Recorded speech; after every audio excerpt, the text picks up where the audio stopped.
Welcome to Two Chicks and a Horror Flick, a weekly horror movie review podcast. I'm Tawny Ray. And I'm Felicia Connor. Subscribe to get new episodes every Wednesday. We dive into trivia, drink a little whiskey, and of course, give our no BS opinions. Join our Discord server or message us on social media to talk all things scary. And if you like the show, consider supporting us on Patreon. You can find all these links on our website, twochicksandahorrorflick.com. Thanks for listening. Now let's get scared. Welcome back to the podcast. Today we have some super special guests, our friends, Jordan and Clay from the AFOFPodcast. Welcome, guys. Yay. Hey. Fuck yeah. It's Pride Month. You get a pass. You can say the whole thing. I'll leave that to you. I'll let you say it. Yeah, fair enough. So yeah, why don't you guys give a little just plug on your podcast and what you guys do? I can do that if you want me to, honey bun. Yeah, go for it. You're the more charismatic of the two of us. I mean, fair enough, I guess. Yeah. So the acronym is AFOF. The full name is A Fag on Film. I can say that because I am fag. And it's a movie review podcast. We do different movie reviews every week, every month. I usually try to do a theme every month. This month is, of course, Pride. We're doing films that feature lesbian, gay, bi, and trans characters. We did But I'm a Cheerleader as our lesbian film, and then we just did War of the World Mine for our gay film, and then we're going to do Atomic Blonde for our bisexual film, which I did not know Charlize Theron's character was bisexual in that movie. So I was like, yes, I'm doing that one because I am so sick of these coming out movies that we've been doing. Nice. My vote was Chasing Amy. I mean, it's kind of gets in there on a technicality because I forget the actress name, but Amy in the movie is like kind of bisexual, but really it's an analysis of like the spectrum of sexuality and, you know, relationships and shit like that. But he made a good point at the end of our last episode of War of the World Mine. And he was like, we've done 2 fucking romance movies, and I don't want to do a month of fucking romance movies. We want to switch it up a little bit. And I get that. Like, you have to have some fucking variety, you know? So maybe next year. Anyways, generally every month we try to do a bonus episode of one film that's coming out like in that month that we're really excited about. I think this month's was Northman, or it was last month's. It was supposed to be last month, which we still haven't recorded. This month is going to be Black Phone. Oh, yeah. That's coming out. Okay. Yeah, pretty soon. Oh, yes. Man, I'm fucking stoked. Like, the last 2 years, Ethan Hawke has just had a resurgence, and I am fucking so for it. Like, he's such a great actor. Like, any role he's in, he always delivers a top-tier performance. Plus, the older he gets, the more handsome he gets. He's got some serious daddy energy going on right now, and I'm with that. Like, good God. I like how you guys went through all these movies. Felicia, I'm sure you've probably seen more of those movies than I have, but I'm just like, yeah, haven't seen any of those movies. And then you're like, Black Phone, and we're like, yeah, totally. That's, I know, that's at least a horror movie. Okay. I can't wait to go through your list. I've definitely been on the romance kick. My daughter introduced me to the Heartstopper graphic novels, and I cranked through those, and I'm crying. And so when the show came out, we were all like really giddy and excited to watch Heartstopper, and I thought they did a really good job. And then I went into Love, Simon, and then I was just like on this thing, just really excited to consume as much of this, but it was all romance. I have a huge problem with Love, Simon that I don't have with Heartstopper, which is Love, Simon did that, and I've read the book. I read the book after I watched the movie, and what I hated about the movie is it did that cliche thing where it's just like, all the friends are like, I'm mad at you. You came out and you were being bullied, but we're mad at you because you lied to us. Man, I'm like, shut the fuck. So stupid. That pissed me off too. I will be honest. I was watching that and I'm like, what the fuck are their problems? Like, seriously, can you have some empathy to understand why he lied? Like, all of them were just so fucking selfish. I'm like, he needs new friends at this point. I haven't read the book. Well, in the book, when they do that, they have a moment kind of like that, and it's resolved so well, because it's just like, yeah, I'm pissed, but I get it. I get why it happened. Fair. And even Heartstoppers did a really good job. Like, I know in the graphic novel, his friend, I can't think of his name, the stringy black hair. Yeah. Tall dude. Yeah, the like, tall dude. super tall dude. Yeah. Yeah. Like, he's not as butthurt about being considered not the yeah. best friend as he in the graphic novel as he is in the show, but I think they did that really well because Mhm. to him, he doesn't know that he's dating this guy. He just thinks he's being replaced. And I'm like, that reaction to me makes more sense. What's everybody drinking? You know me, natty daddy, baby. I'm a piece Nice. of shit. I'm joking. I found this sparkling water that Clay's mother-in-law is drinking, and I normally hate sparkling water. Huh? My mother. Oh, sorry. My mother-in-law, that she bought that I'm drinking, which is actually pretty good. I normally hate sparkling water. I think I always call sparkling water like just gay water. Extra. Because it's extra. Because it's like literally somebody at Pepsi was like, we're out of the caffeine. Like, what do we do? So it's like, well, can we like make it bubbly? Yeah, we'll just make bubbly water, and boom, there we go. Is it like Crystal Ice or something? It looks like those thin. No, it's not Crystal Ice. It's sparkling ice, I guess is the name of it. Oh, okay. It's I think that's lemonade. right. Sparkling ice. Yeah, those Yeah. are good. Yeah. I found these sparkling waters. They're called Petal, and they're like herbal infused waters. Really, really good. I love those, and I should have grabbed one. I'm drinking water as well, but it's just like big cold water in there. Nice. I should have someone bring me a Petal water. That would have been more exciting to say. What are you drinking? I'm drinking an Olipop. I got a grape Olipop. What's an Olipop? It's like a healthier kind of soda, and so they're really fucking good. Like, I love them. You can get like a ton of different flavors, and they have like 3 to 5 grams of sugar per can. But they also have like probiotics and fiber, like plant fiber in them. So I'm like all aboard the Olipop train. I ordered direct from them. I have a subscription, so they send us a fucking box every 2 weeks. It's incredibly expensive, but I'm like, this is so fucking worth it. All right, hell yeah, dude. Highly recommend. If you can find them. I think they just started selling them at Walmart and maybe Target. So if you get a chance, try them. They're good. Fair enough. Will do. So we know you love this movie, but why did you pick this movie? Should I go? Go for it. I am the one who requested this one. Yep. I was actually introduced to this movie by my dad. It was one of the few things that we would actually bond over that wouldn't result in him getting mad at me. So was just movies. I guess we just shared similar tastes, but he showed me this movie and I was fucking captivated. Like from shot one, like the spaceship entering the atmosphere and everything, I was like, whoa. And then the fucking title burns onto the screen. I was like, whoa, what is going on? And then it's just a helicopter chasing a dog. I was like, what the fuck is happening? Can somebody please explain? You know? And like, he really loved this movie and I really loved this movie. And that was where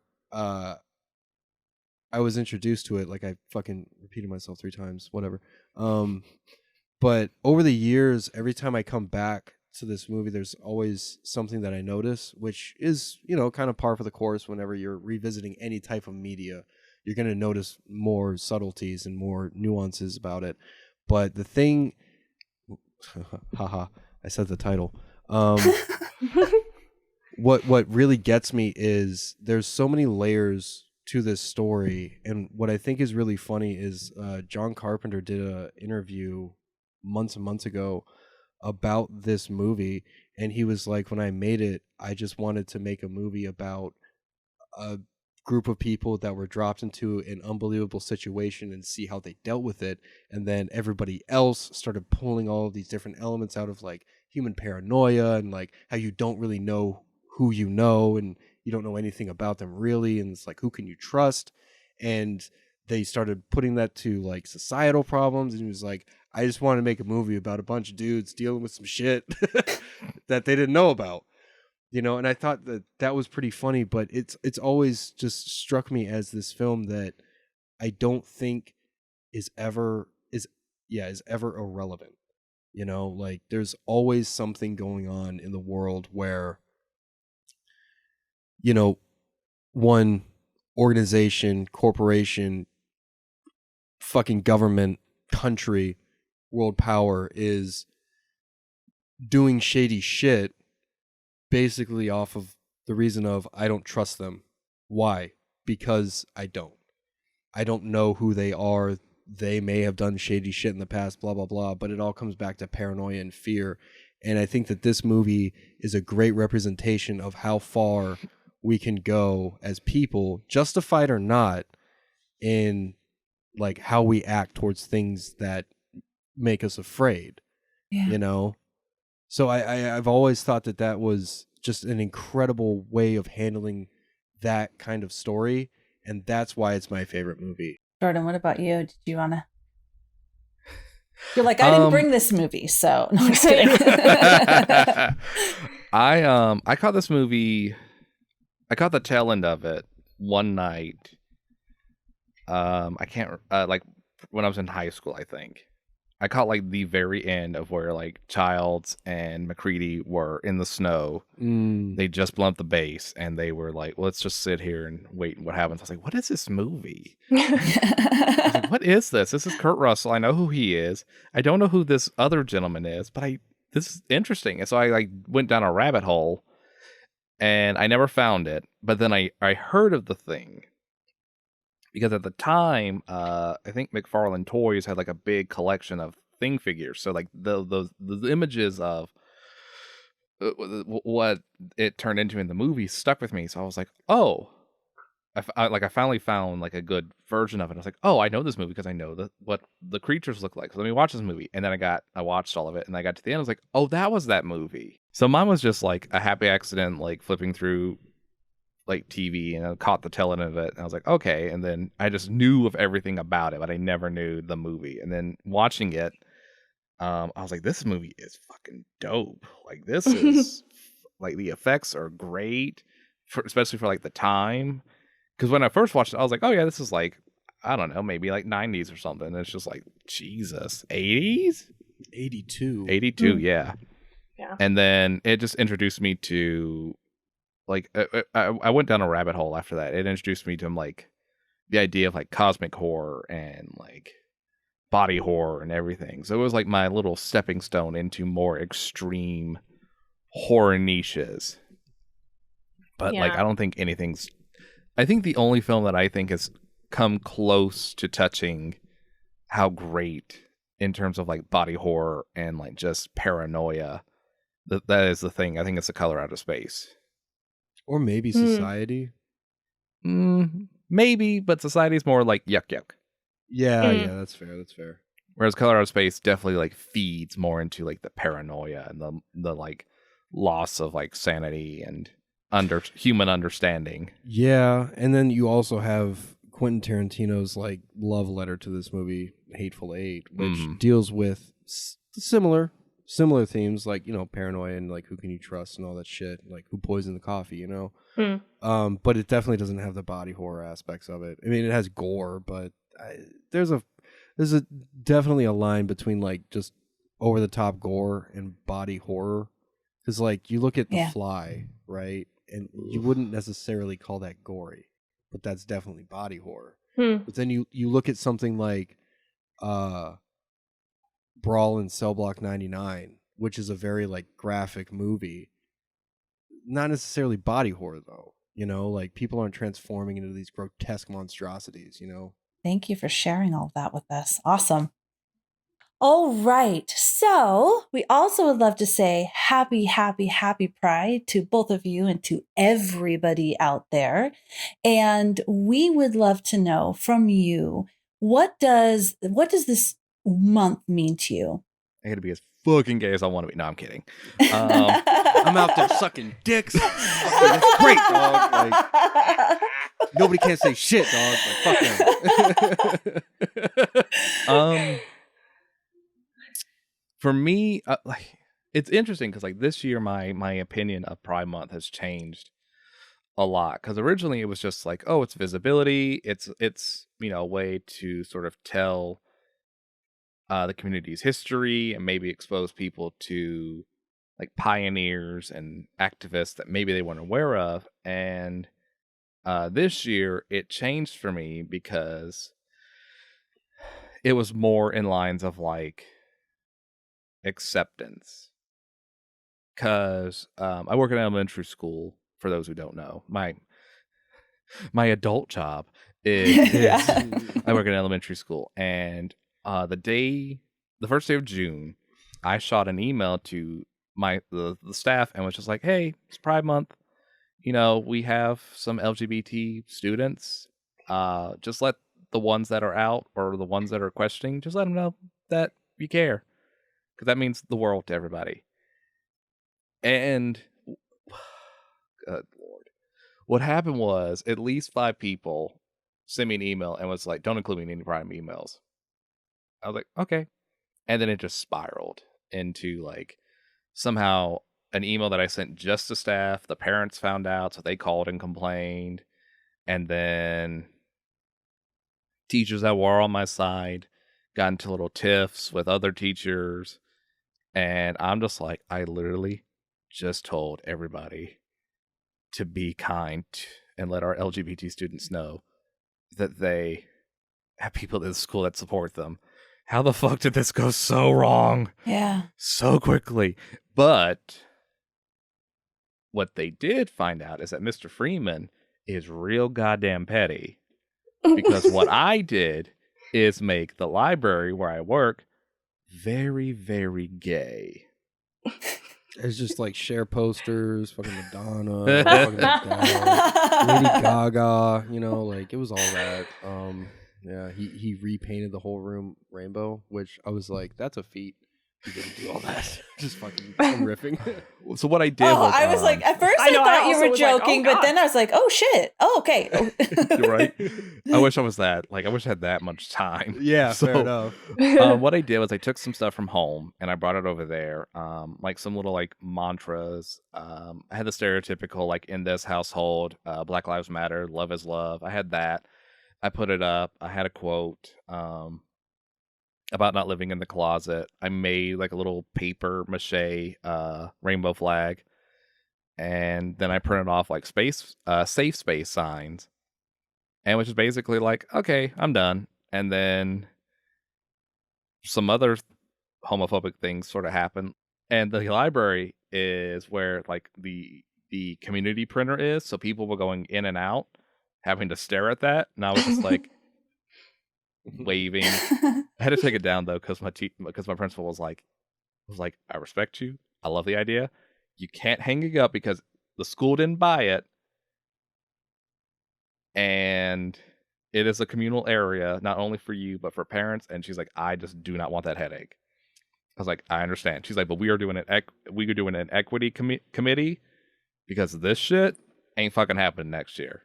And this is like her first year as principal, so she's probably just like sitting in her office just being like, I swear to God, these fucking people. But she told me, she was like, if you want to be in the equity committee, I'm like, I'll run the fucking equity committee. What are you talking about? I will be a very petty human being. Well, you're organized enough, I think, to run a committee. You know? I mean, you run this fucking podcast. Like, basically, all I have to do is not get too drunk. Would you haven't? That's okay, even. Right?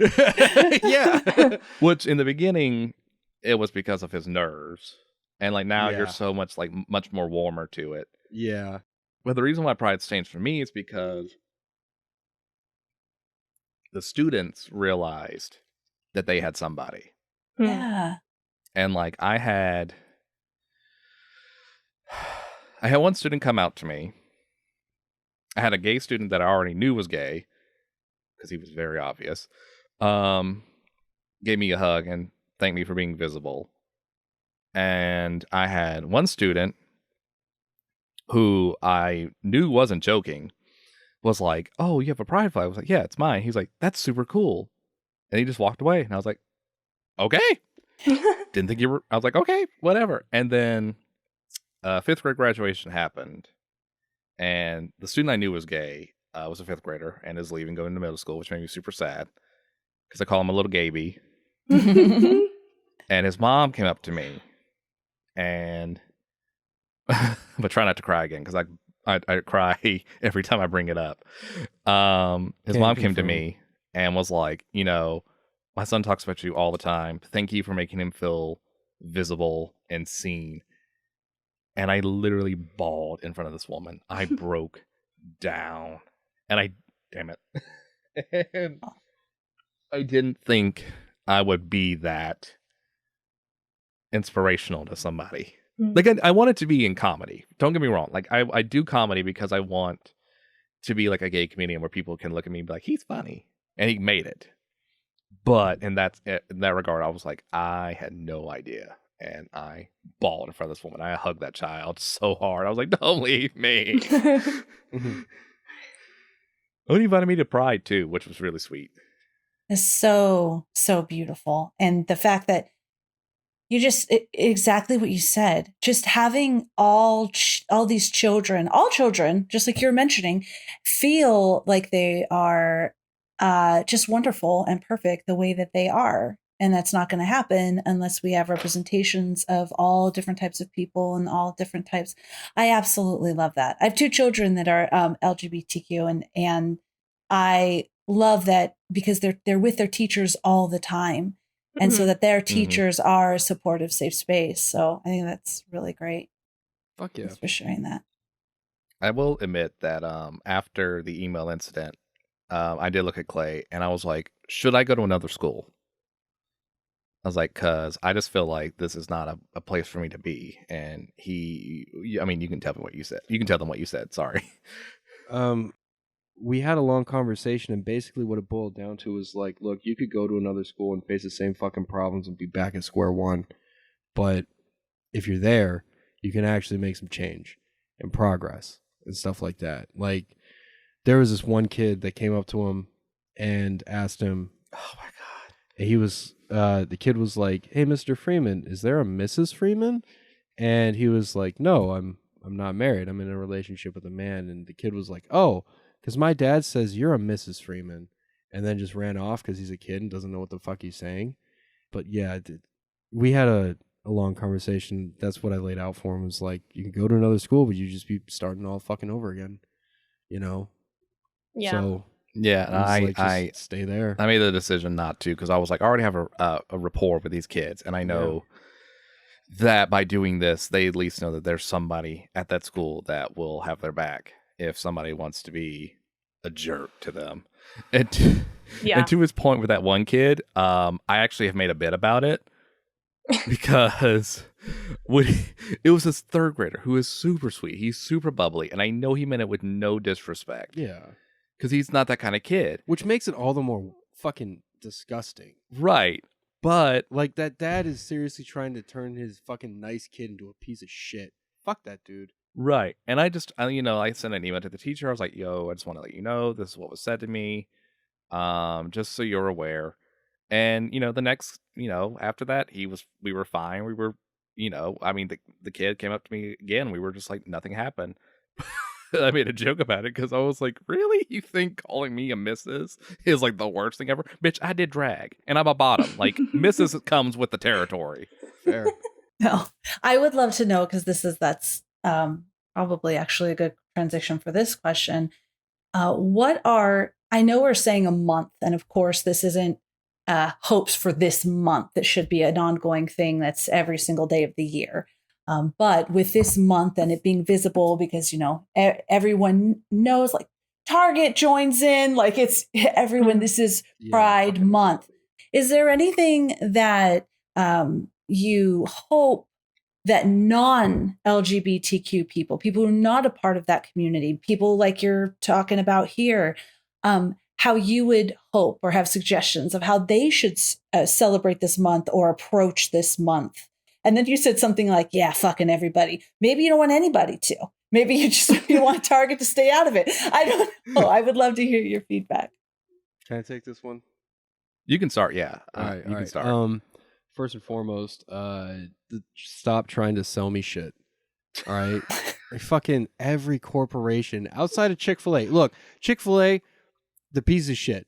And I don't eat there because they actively contribute to anti-LGBT bullshit. if I can't be so vague. But like, organizations and stuff like that, and they put fucking, who the fuck is putting Bible verses on their fucking cups and packaging and shit like that? Get like, dude, eat my fucking whole dick. Like, get out of here. But like, just not having every corporation try to sell me shit because they're like, oh, well, it's June, so I stand with you. And then next month it's like, oh, you're a fag? I don't care. Like, that's how it is. And I'd also like it to stop being so fucking politicized. Like, Jesus Christ, can we not? Can we just fucking not? Can I fucking marry a man that I love because I love him, and then fucking, put nuts to butts with that guy in the privacy of my own fucking home and not be judged for it? Can I do that? But if you're, not part of the LGBT community, I don't know, just fucking don't be a cunt. Just don't be a cunt. Love don't be an asshole. I mean, it's so simple. It's just like, just don't be a fucking asshole. Like, because there's people that, there's definitely people in the LGBTQIA plus community that take this month very, very seriously, and I totally get it. I get it. Like, that's fine if that's what you want to do. For me, it's like I'm no different in June than I will be in fucking July or than I will be in fucking January. Like, it doesn't matter to me. Like, I'm a fucking half fag all year, every day. You know what I'm saying? So Pride Month to me doesn't really mean anything because I'm still me. I'm still dealing with the same shit that I have to deal with. I'm still dealing with ignorance and stuff like that. Not in like a large capacity, but mostly it's like, when I say ignorance, I'm not trying to say it in a way that I have people come up to me calling me a faggot, but just literally like the definition of people don't know, like they just don't understand it. So that, like, I feel like in June specifically, people are more comfortable asking questions, and I'm totally for that. Like, when I told my mom that I was bisexual, because that's pretty much, when I was growing up, there were three things: you were either gay, you were straight, or you were bisexual. There was no pan, there was no all this other shit. Like, so I was just like, I'm bisexual, because the way it was always presented to me, it came down to genitalia and who was bumping uglies with who and what uglies they were, right? So that's how I've always taken it. And when I told her I was bisexual, she just had questions. She wasn't concerned about it. Like, she was just like, well, how does that work? Like, how, what do you mean you like men and women? And I was like, well, it's like, how a hot dude will come on screen and you'll be like, wow, he's hot. And she was like, yeah. And I was like, you know how a woman will come on screen and you'll be like, I can appreciate that she's beautiful, but I don't want to fuck her. And she was like, yeah. And I was like, well, it's not like that for me. I want to fuck both of them. And she was like, okay, I kind of get that. And we've had conversations. And like, I'm more than happy answering questions, And also, if you're part of the LGBTQIA plus community, if somebody asks you those questions, don't be an asshole, man. Just answer the questions. They're curious. We need to have conversations. We don't need to have debates. We need to have conversations about this stuff. And there's a definite line between the two. Just talk about it. If somebody's like, I don't understand how that works, can you please explain it to me? Do that to the best of your ability. And if you think that you're unqualified, then I would suggest looking up some articles or any sort of material that could further anybody else's education. Because education is the fucking key. If we are educated about these kinds of issues and how people of any community outside of the LGBTQIA plus community can be exploited, then we can recognize how they're being exploited and stop it. Yeah. Just have conversations. Just everybody needs to kind of shut the fuck up and listen, in my opinion, about everything.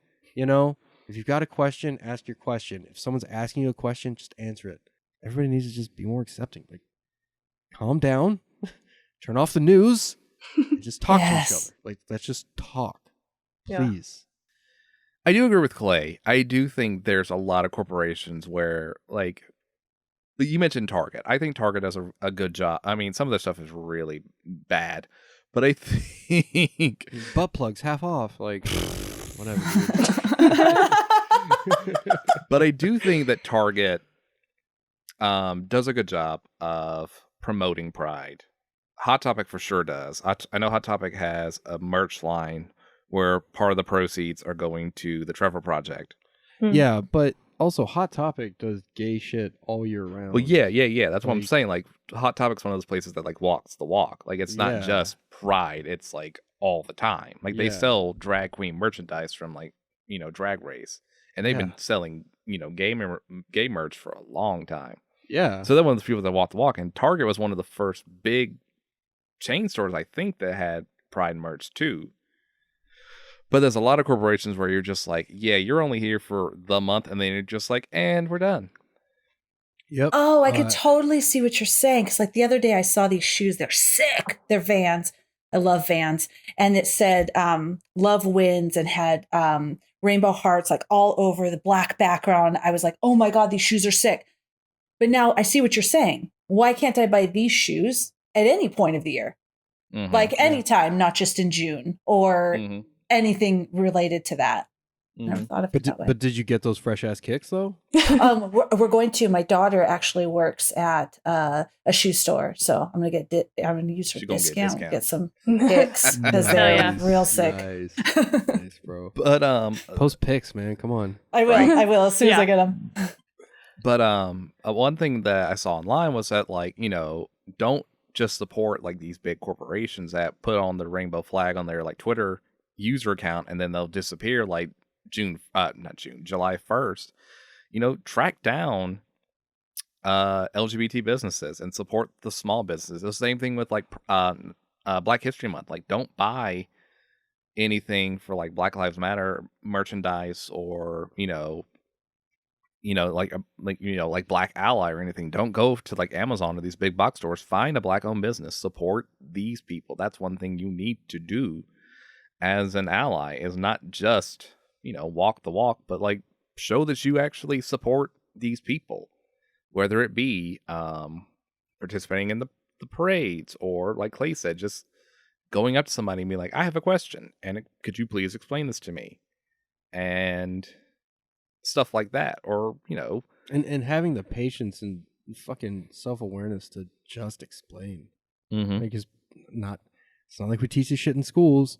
It's not like everybody gets educated on this stuff. Like, dude, you want to know something, you go to the source. You want to know why fucking Jason Momoa acts a certain way when he's playing a certain character? What do? They fucking ask him. They don't speculate. They fucking ask. I just think at the end of the day, like, especially for someone who's not in the LGBT, and I want to shit talk the LGBT community for just a little bit. Hey, fair enough. Afterwards, when I finish this, but it's just like if it's not your jam, that's fine. Don't let it be your jam. I get it. It's not something you're normal with. It's not something you're accustomed to. And if you want to ask questions, fine. If you don't, that's also fine. Just don't be a dick. Now, my one big criticism of the LGBT community or the LGBTQIAA+ community is the fact that a lot of the white cisgendered gay men, and gay men in general mostly, were like, oh, we got marriage equality? Well, we're fucking done. It's like, no, we're not. We got transgender issues that we still need to address, and we're not worried about that. We should be. Yeah. There's still a lot of work we got to do. So why the fuck are you not? Where'd you go? Come on. We got work to do. And then now with like, the Supreme Court may be getting rid of abortion, then everyone's just like, oh, if they can get rid of this, they can get rid of anything. I'm like, yeah, that's why we still have work to do, you fucking dumbass. Get off a grinder, go out and protest, and get your shit together. I would love, if I may, just appeal to all the parents out there that if for any reason, because you hear like parents get really nervous around this, either they just, maybe it's whatever and they're being real stupid about it and just like, oh, this is wrong. And they're raising their kids like you were just mentioning with children. And then for other parents, because like I mentioned, my children are gay and so other parents I've known that are encountering that, they get really worried and they reach out and they ask. You don't need to, or there people are saying things like, oh no, we shouldn't have this in the schools because then you're going to convince children that aren't gay that they are gay because you're introducing this stuff. I just want to say that this is not true and you don't need to worry about it. Have more faith in your children. Now, one of my children told me when they were in the 2nd grade, and the other one of my children was like boy crazy, chasing him around, and everybody would be like, oh my God, have a little crush. Is that your little boyfriend? Then when my other daughter said, she was in love with a girl, then everyone was like, not that they didn't want to be supportive, but how would she know? How would she know that right now? Well, how do we know that the other one loves chasing boys around? Then everyone's okay with that. Like, we have to be fine with that and support them. That's the main thing. Just give them their love and support. Know they have at least you that is going to support them no matter what, because then they will grow and they will find their own way. And both of my children are extremely confident and have the most beautiful relationships. And that is truly all we want for our children.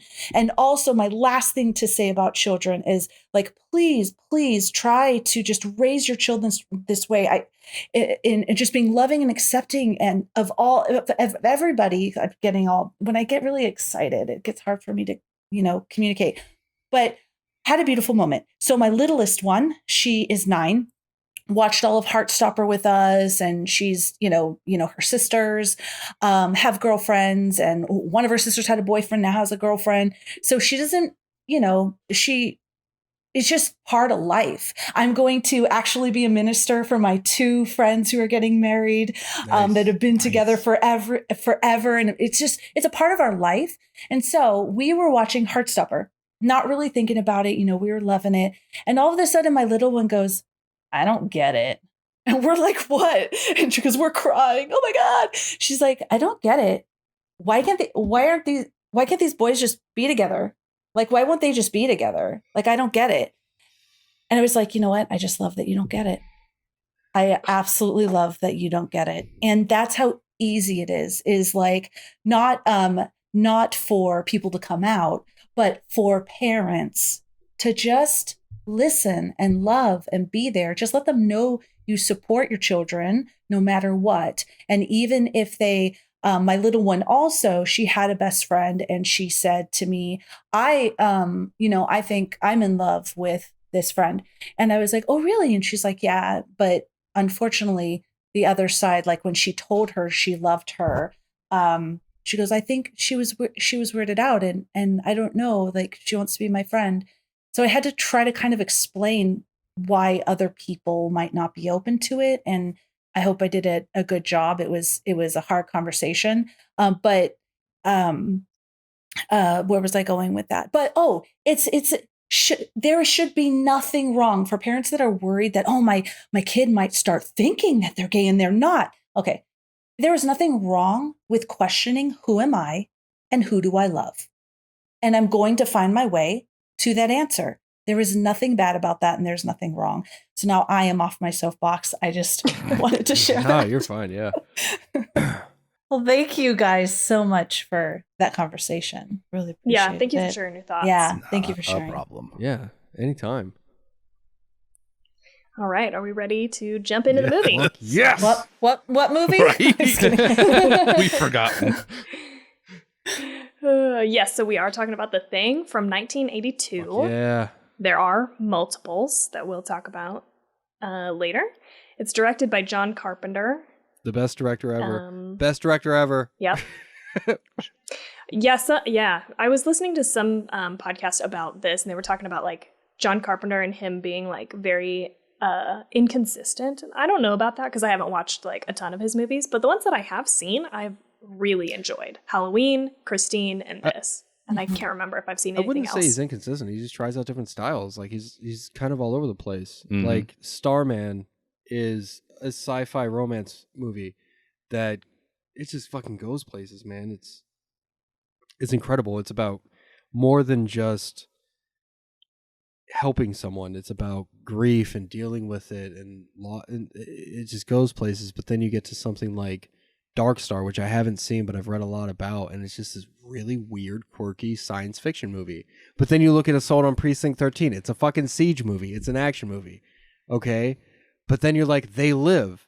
That's a pure action movie with science fiction laid into it. Like, he's just all over the place. Like, he might be inconsistent because he doesn't stick to one style, but give the man credit. He's ambitious. He goes after everything. Versatile. Yeah. Okay, so for cast, we've got Kurt Russell plays McCready. Wilford Brimley played Dr. Blair. We got a lot of people too. Just hang on here. T.K. Carter played Knowles. David Clennon played Palmer. Keith David played Childs. Richard Dysart played Dr. Copper. Charles Hallahan played Vance Norris. Peter Maloney played George Bennings. Richard Masur was Clark. Donald Moffat was Gary. Joel Polis was Fuchs. And Thomas G. Waits was Windows. So the budget for this was $15 million, and the box office was $19 million. And I have a note on this, that was like substantially larger than the average horror films at the time. So Friday the 13th from 1980 had a $700,000 budget, and Halloween was $375,000. So this was like major up for the budget. Also, I have some budget notes or some box office notes, which we'll talk about here in a second. Rotten Tomatoes gives this an 83%. 90% of Google users liked this movie, and Letterboxd gave this a 4.3 out of 5. Any other thoughts before I do my 2 minutes with Tawny, the recap? Too low. 100% across the board. That's what it deserves. It's the fucking best movie ever. I'm also hella biased, so of course I would feel like that, right? But no, I mean, it's like I honestly I respect the ratings because like when it came out, I do know just from like the research that Jordan did for our episode, like it was a flop, and interestingly enough, it came out like basically right next to Blade Runner, which was also a flop. But then you look back at it from the 2022 perspective, and since like the early 2000s or even like late 90s, everyone's been saying like, no, these are great fucking movies, you need to watch them because they're fantastic. But yeah, too low. 100%. That's what they need to be at. Well, it also had the misfortune of coming out the same year as E.T. Like literally I think weeks apart. Oh jeez, because it was like okay, yeah, because like E.T. was like early June and the thing was like late June. So yeah, like weeks apart is when they came out, and they're two very, very different alien movies. And people wanted like, the cute, deformed looking alien, not like, the thing, basically. Right. I mean, it's a dark movie. It's a dark movie. And so people were like more stoked about E.T. It also came out at the same time as Poltergeist, and like you mentioned, Blade Runner, and Star Trek II, The Wrath of Khan, which I think all of those movies did better box office numbers. Yeah. But Wrath of Khan is actually a pretty solid movie, I think. I like that movie. I'm not going to defend it like I would this movie, The Thing, but I like it. Yeah, I think it had a lot of money in the box office category. I didn't write it down, but okay, so I'll just do a quick recap. I really shortened this today because it's like you probably know what happens in this movie, and so I just have the shortest, tiniest recap of everybody's life. So turn back now if you don't want The Thing spoiled for you, if you're the one person out there who doesn't know what happens. Yeah, this 40-year-old movie. Yeah. In Antarctica, a Norwegian group of scientists dig up an alien in ice. Once it thaws, it can take the shape of any living thing, destroying almost the entire camp.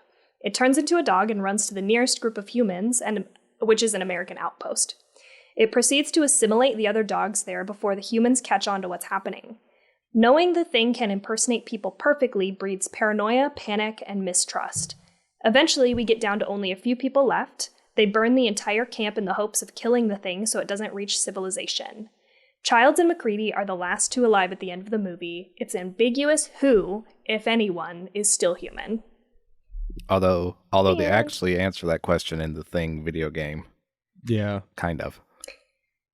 Yeah, well... Yeah, They confirmed that McCready was not a thing. Yeah. They don't talk about child. Nope. Yeah. We don't talk about Bruno. Oh, shut the fuck up. Okay, so let's start. I mean, you guys already talked about how you, well, I don't know. Clay, you talked about how you love this movie. Jordan, overall, just give us like a quick overall. How do you feel about this movie? I definitely know on our podcast, like me and Clay, definitely when we did the episode, which was like, God, that was like our 4th episode that we ever did. We were such babies. Yeah, because we started in June. Ironically enough. We know we started in July. I wanted to start in June. Nope, we started in July. Yep. Okay. Well, I asked you if we started in July, and you were like, "Nope, we started in July." And I was like, "That's a confusing answer." You said June. Never mind. Anyway, but we talked about like this movie has like no fat, and it doesn't. It is every scene, every character beat, every plot point. There's nothing that should be taken out because it all leads to the end from start to finish. I mean, the only thing that could be removed is like the UFO thing, but it's a cool opening. So yeah, it it establishes that the aircraft actually crashed in Antarctica. Mm-hmm. But I love this movie. It's still one of my favorite horror movies. I could pop this on and I could be like, it's one of those movies where it's like, I've seen it so many times, so I'm like, oh, it's background noise. But then the dog scene happens and I'm like, I'm in. Yep. Yeah. Yep. You get engrossed. And it still makes me like turn away at some parts, like the dog scene, the one where what's his name? Dr. Copper, when he gets his arms bitten off, and like when the guy's head like pulls off, it's just like, ugh. Yeah. Yeah. It's such a good fucking scene. It's just like when that woman with like that like pus bubble like pops. I'm just like, oh, I'm good. Fair. But I adore this movie. It's so good. Awesome. Okay, Felicia, how did you feel about this movie? Okay. So I did like this movie. I have to admit, I don't think I've ever seen it before. I thought I did. There's this very particular scene in my head where they are out in the snow, and that there is aliens or there's some beast attacking people. But the particular scene that I have in my head, which I thought was this movie, didn't come up in this movie. So I'm not sure what I was watching, maybe the newer one. But I did like the movie. I also have to say, I watched Jurassic World Dominion yesterday. We're a big Jurassic Park family. And then this morning, I knew it was the 1982 one. I was picking the movies, found it, picked it, rented it. I'm watching it and I'm like, holy shit, this beginning was so intense. And then I'm like, dude, the graphics in this, holy shit. And then they introduced the whole team and I'm like, God, I wonder when Kurt Russell is going to. Yeah, he's never going to come into this movie because it's 2011. Yeah, you watched the prequel, bro. Oh, no.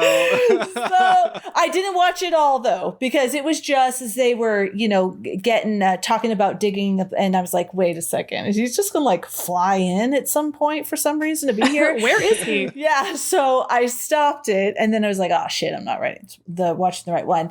So the reason I bring up those two things is because then I think the practical effects of the monsters seemed, not all of them, just some pieces, they weren't Jurassic World or like, you know what I mean? So I had to bring myself back because I love Poltergeist and I grew up on all 80s horror movies. So I had to bring myself back and go, okay, just watch it from like when it was made.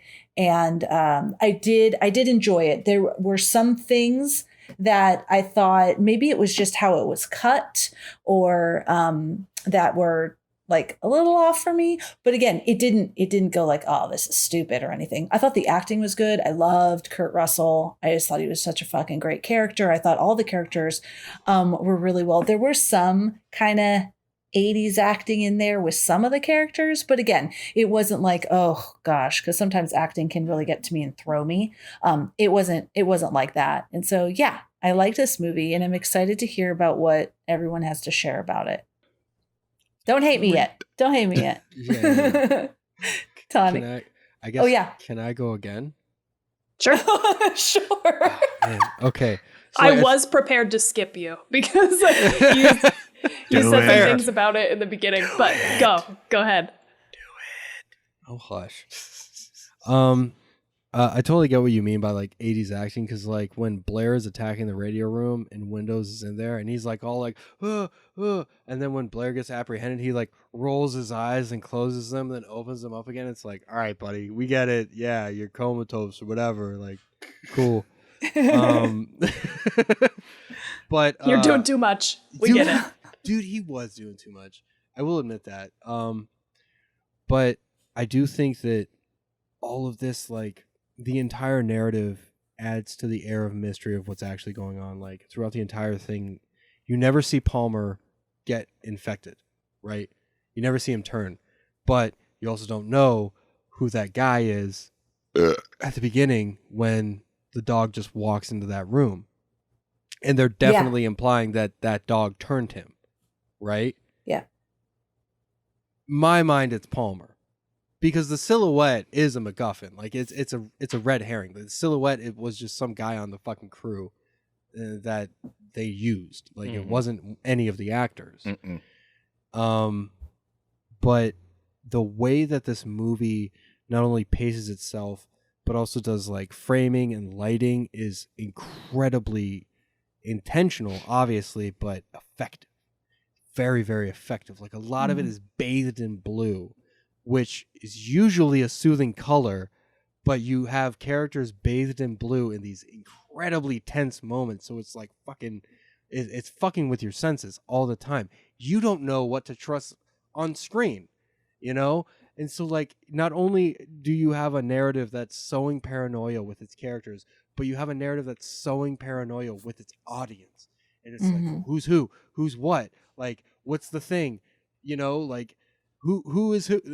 It's so fucking good in the way that it not only does that, where like just sowing paranoia, but building atmosphere, building up scenes, doing jump scares, like the one with I forget his name, the bald redheaded dude, the first one you actually see get turned. Bennings, where, you know, he's sitting at the poker table and he's just playing poker, then he's like, ah, and it's just a dog brushing against his leg. It's nothing threatening, you know? But that's such an effective scare, because it's like, oh shit, tense. And now, like, well, when's the next moment coming? Or like one of my favorite, arguably my favorite scene is when MacReady breaks back in to the research base after Knowles cuts the line on him, and you get that shot of like the flare illuminating his face in red, and then it cuts to everyone standing in the doorway and they're all backlit, and all you see is their silhouettes. You don't see their faces. So like, that's in my mind, that's kind of a fourth wall break, or not necessarily a fourth wall break, but you're really seeing the world through MacReady's eyes. Like, everyone is cast in shadow. Everyone is a suspect, you know? Like, he can't trust anybody right now. And that's why he's like, I'll fucking set us all up. I don't give a shit. I'll fucking kill us all so that this alien doesn't get out. I don't care. I don't, like, every little piece of dialogue, every set piece, every explosion that happens at the end, it's there for a reason, you know? Like, even when they're first talking about it, where MacReady is sitting next to the pinball machine and he's just explaining what he and Copper found, where it's like, you know, I love the line where it's like, somebody's like, well, what does it want? He's like, I don't know. It's a fucking alien. What do you want from me? Ask him. And he points to Blair. Like, what are you talking about? Why are you asking me, man? Like, it woke up after 1,000 years, probably not in the best of moods, you know? Everything about this movie is just so fucking good. Characters are tight. Nothing that any of the characters do feels forced, outside of fucking Windows' acting. Like, that's the actor's choice, though. Like, I feel like Windows would probably do that. He'd probably pass out after that. But all the characters seem very real. They seem very human. I don't think that it's unrealistic for these people to react the way that they did, and to the point of why would a research base be loaded with guns? It's the 80s. You're in Antarctica. Russia's also in Antarctica. That's why. Like, why would they have a flamethrower? It's the Cold War. And it's a government-run research facility. They're going to equip you with anything that you could potentially need to defend yourself. Also, Sure. You're in Antarctic conditions.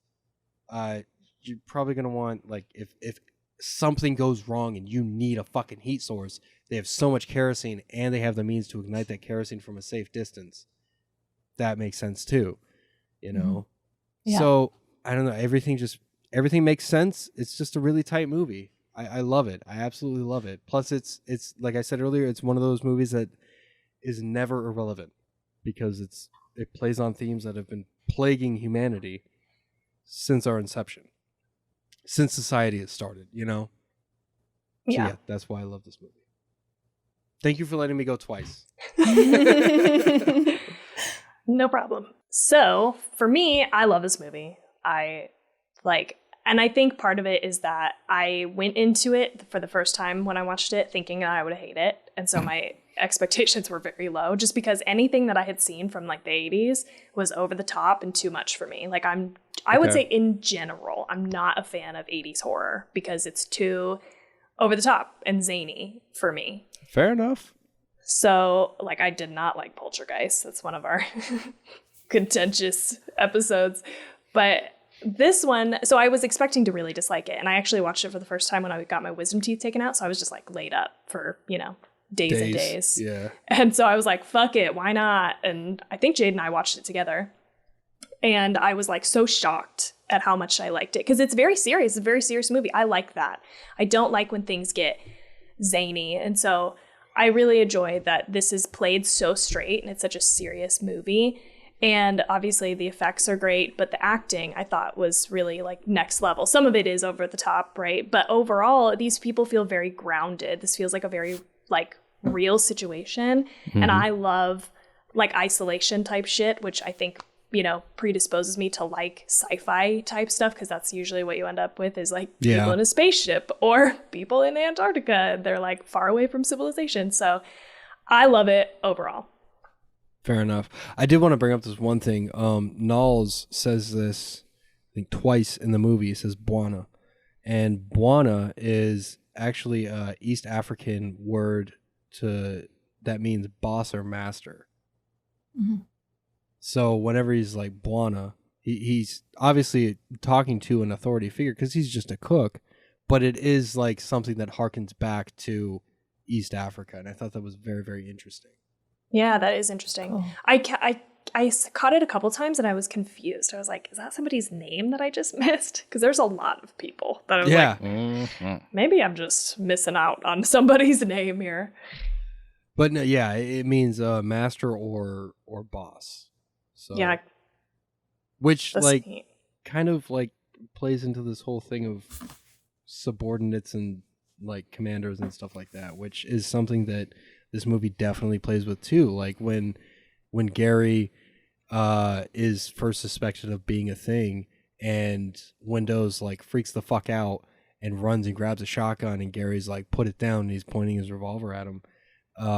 But he's like, I think you guys would be more at ease if somebody else was in charge, and he relinquishes his control of the camp to MacReady.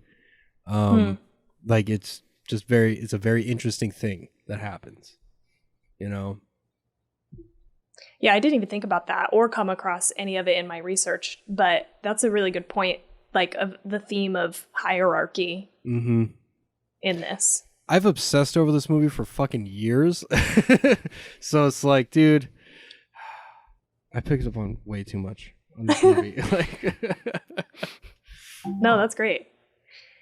As far as like, I'm going to start kind of just, we can talk about whatever, but I figured one of the like kind of miscellaneous trivias that I have is this movie is based on a novella written in 1938 by John Campbell Jr.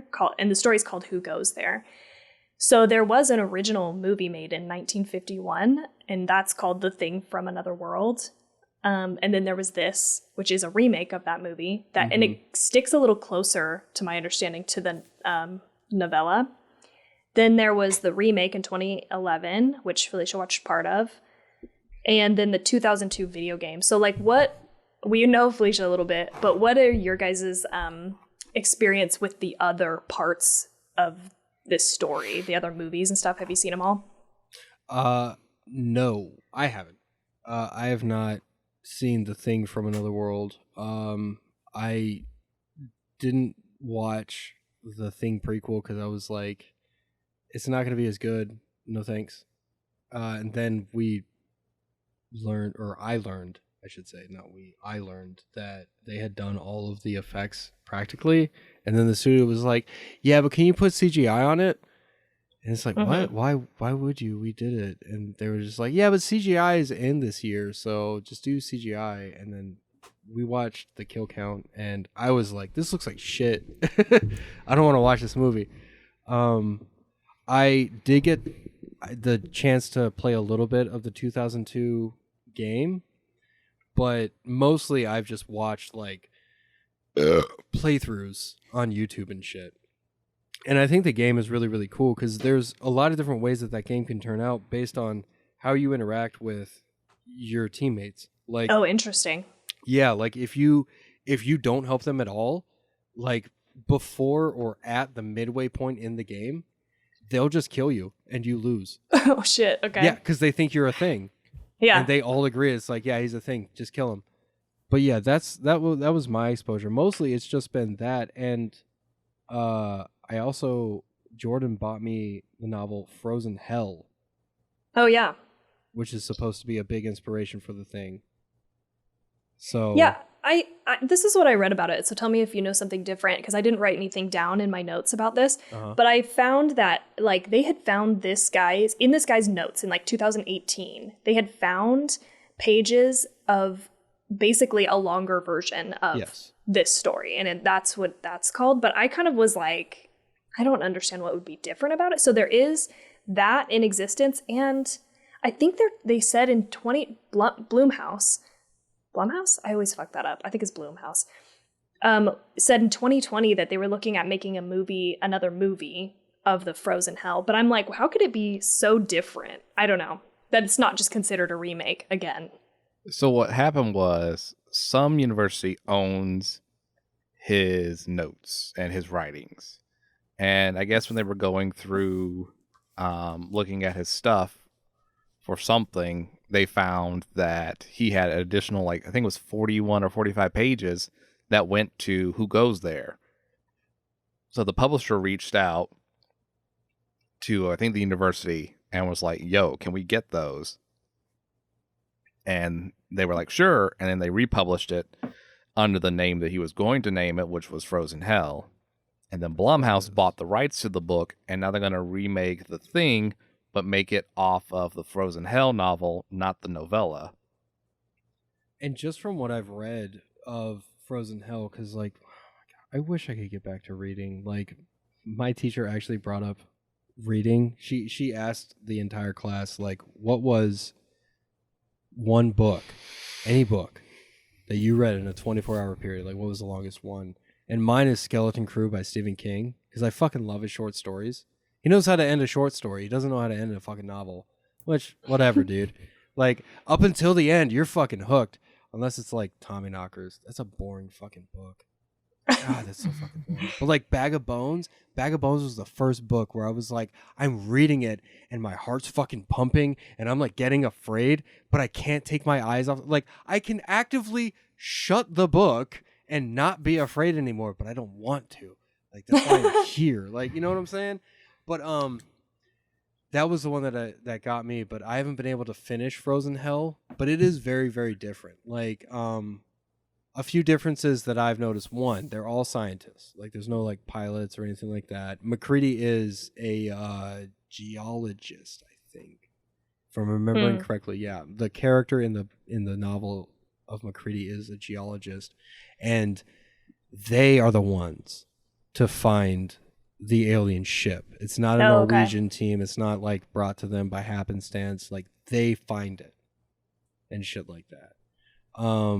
But that's about as far as I've gotten. I haven't been able to really read much more about that, mostly because it's just school. I'm just busy with fucking homework and so much drawing. I've never drawn so much in my life.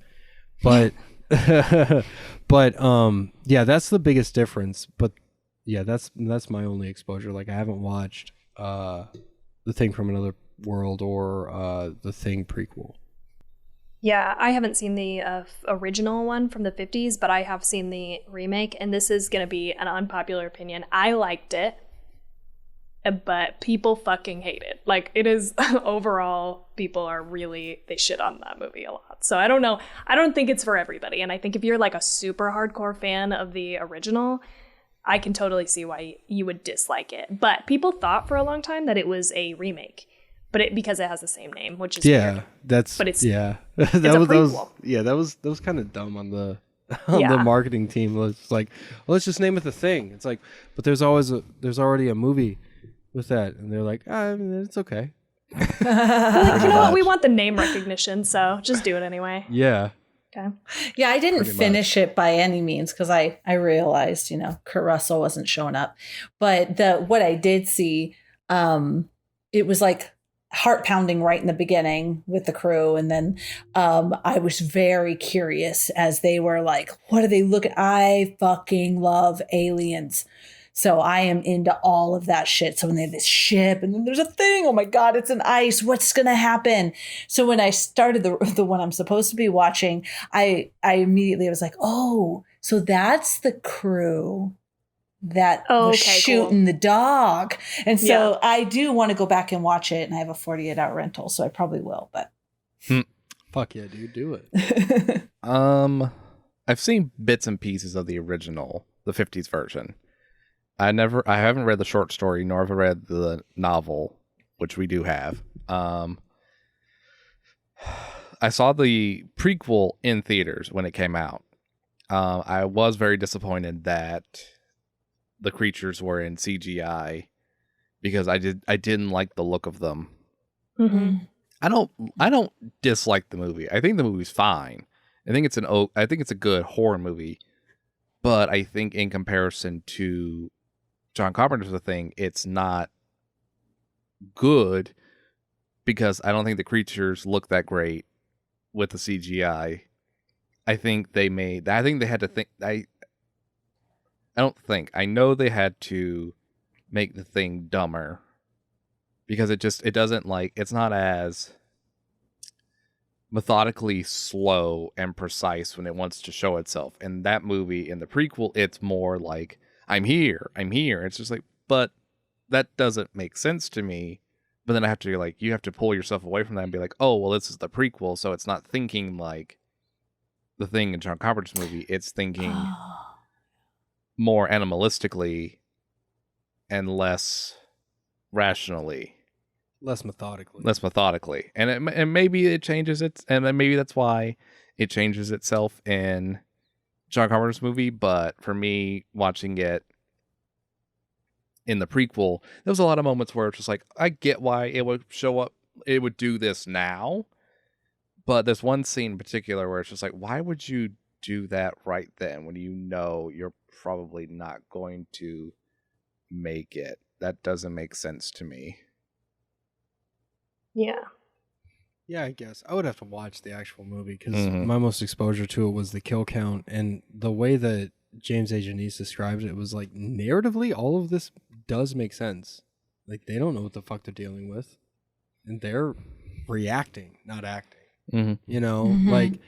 Like McCready and his crew, they act because they're like, this is something crazy. We need to figure out who is and is not human, and we need to take care of them.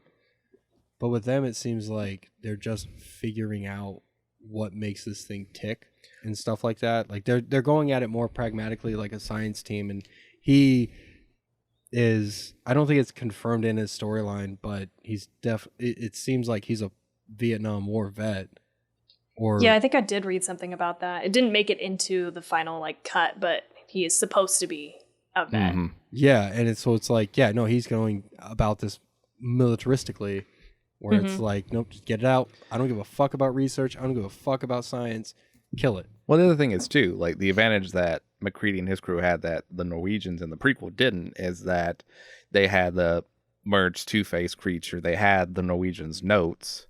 Yeah, they had research on it. Yeah. So they didn't have to act. They could react because they already had the act from the Norwegians. Well, they had the reaction, not the action. But that's what I meant. Yeah, I know what you meant. But, I mean, I do agree. Like, and the part of the problem I have with the prequel too is it's like narrative beat wise, it's a lot like John Carpenter's, but it was going to be anyway because that's just how you have to tell the story of this mystery of like, well, who is and isn't a creature, who is or isn't a thing. Yeah. But yeah, it's an alright film. It's just the creature effects are bad, and there's a lot of like moments where it's just like, that didn't work. Yeah, it's definitely not a deep movie. It's definitely not bringing anything new, I feel like, but I liked it just from the perspective of having watched the original and then going back and the tie-ins that they did, like that you see in the original and showing you how that, like, you know, that guy in the seat with his like slit throat. I was wondering. Like, yeah. You kind of get to see like how things happened over there. So that's a very shallow reason why I like it, but that's what it is. I really want to know. Okay, so this is going all the way to the end.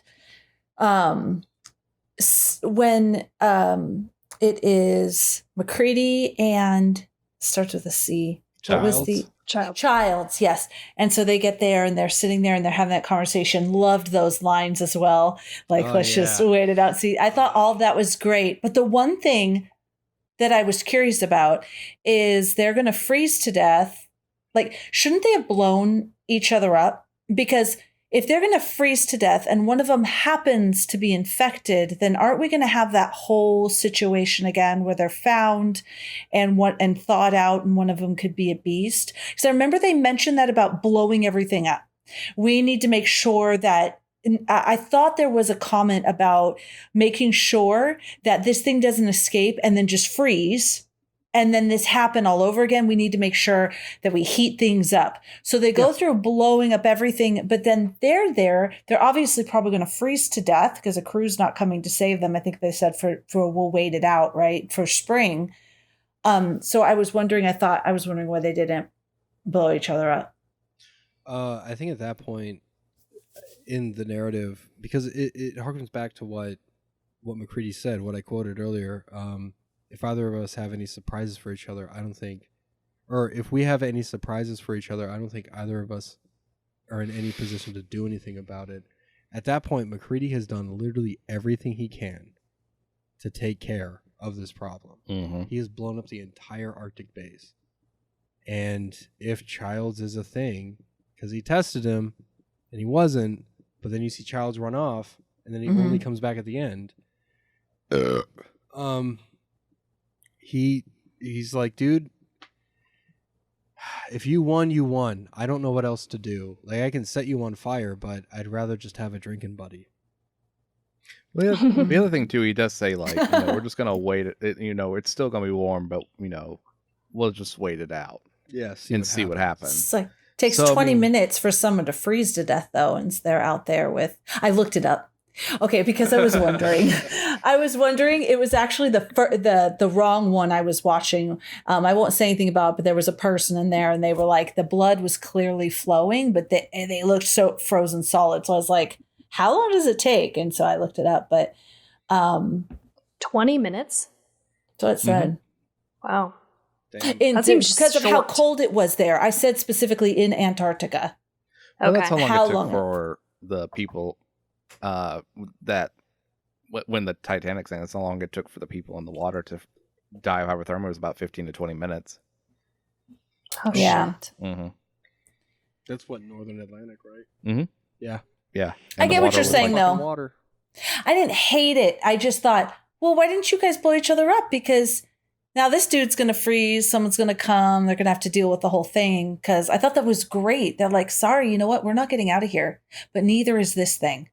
Well, now I'm fucking tired.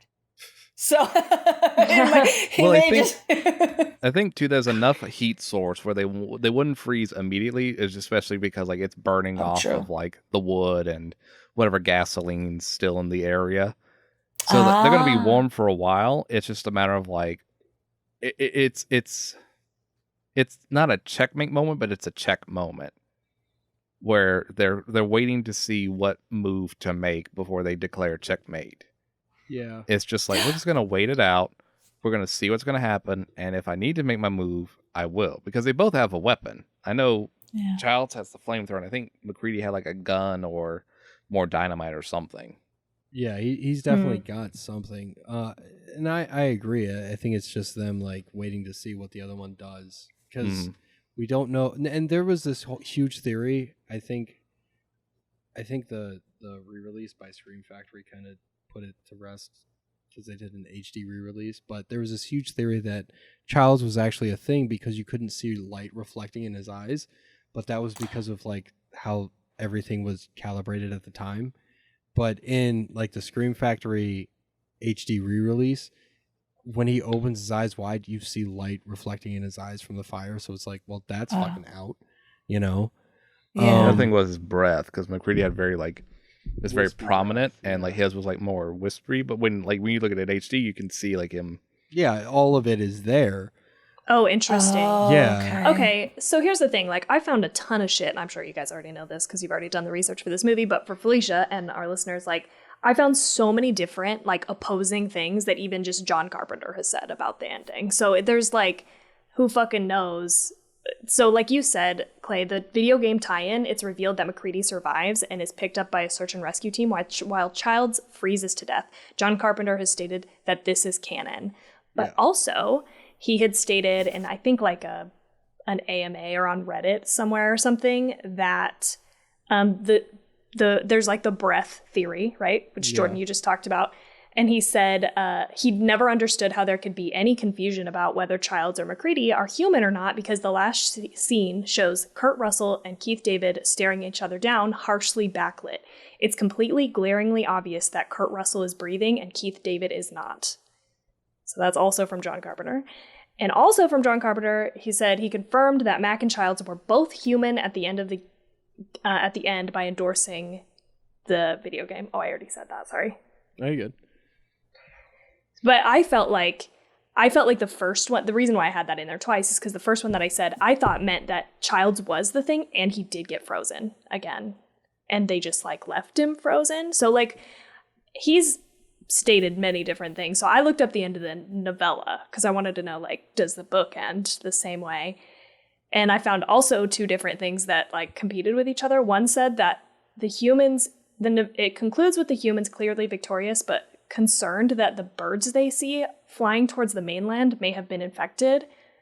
But from the Wikipedia, it says, afterwards, the trio discovered that the thing was dangerously close to finishing the construction of a nuclear-powered anti-gravity device that would have allowed it to escape to the outside world. So there's like tons of shit out there. Some people even have a theory that McCready is the thing, or is a thing by the end of the movie.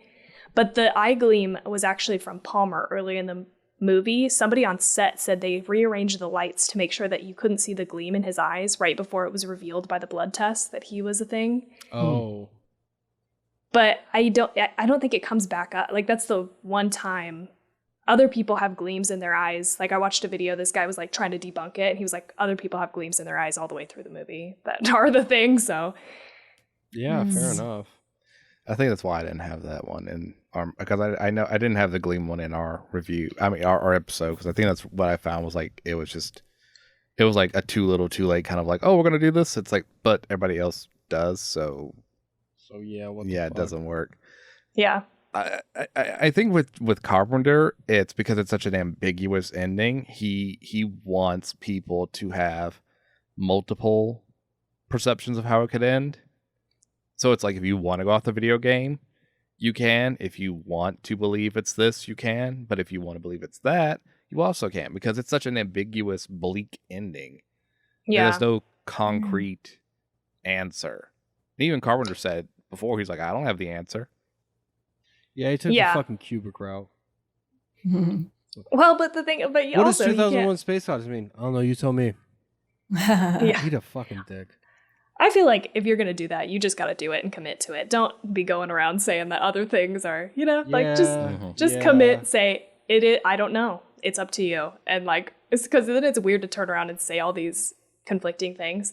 The last theory that I think seems to be the most popular is that the bottle of whiskey that he has, because they were just throwing Molotov cocktails, is gasoline or kerosene. Is that what it is? Kerosene. Yeah. I think I brought that one up in our episode. That like he handed it to Childs to see if he would drink it, and when he did, he realized he was a thing because he basically drank gasoline.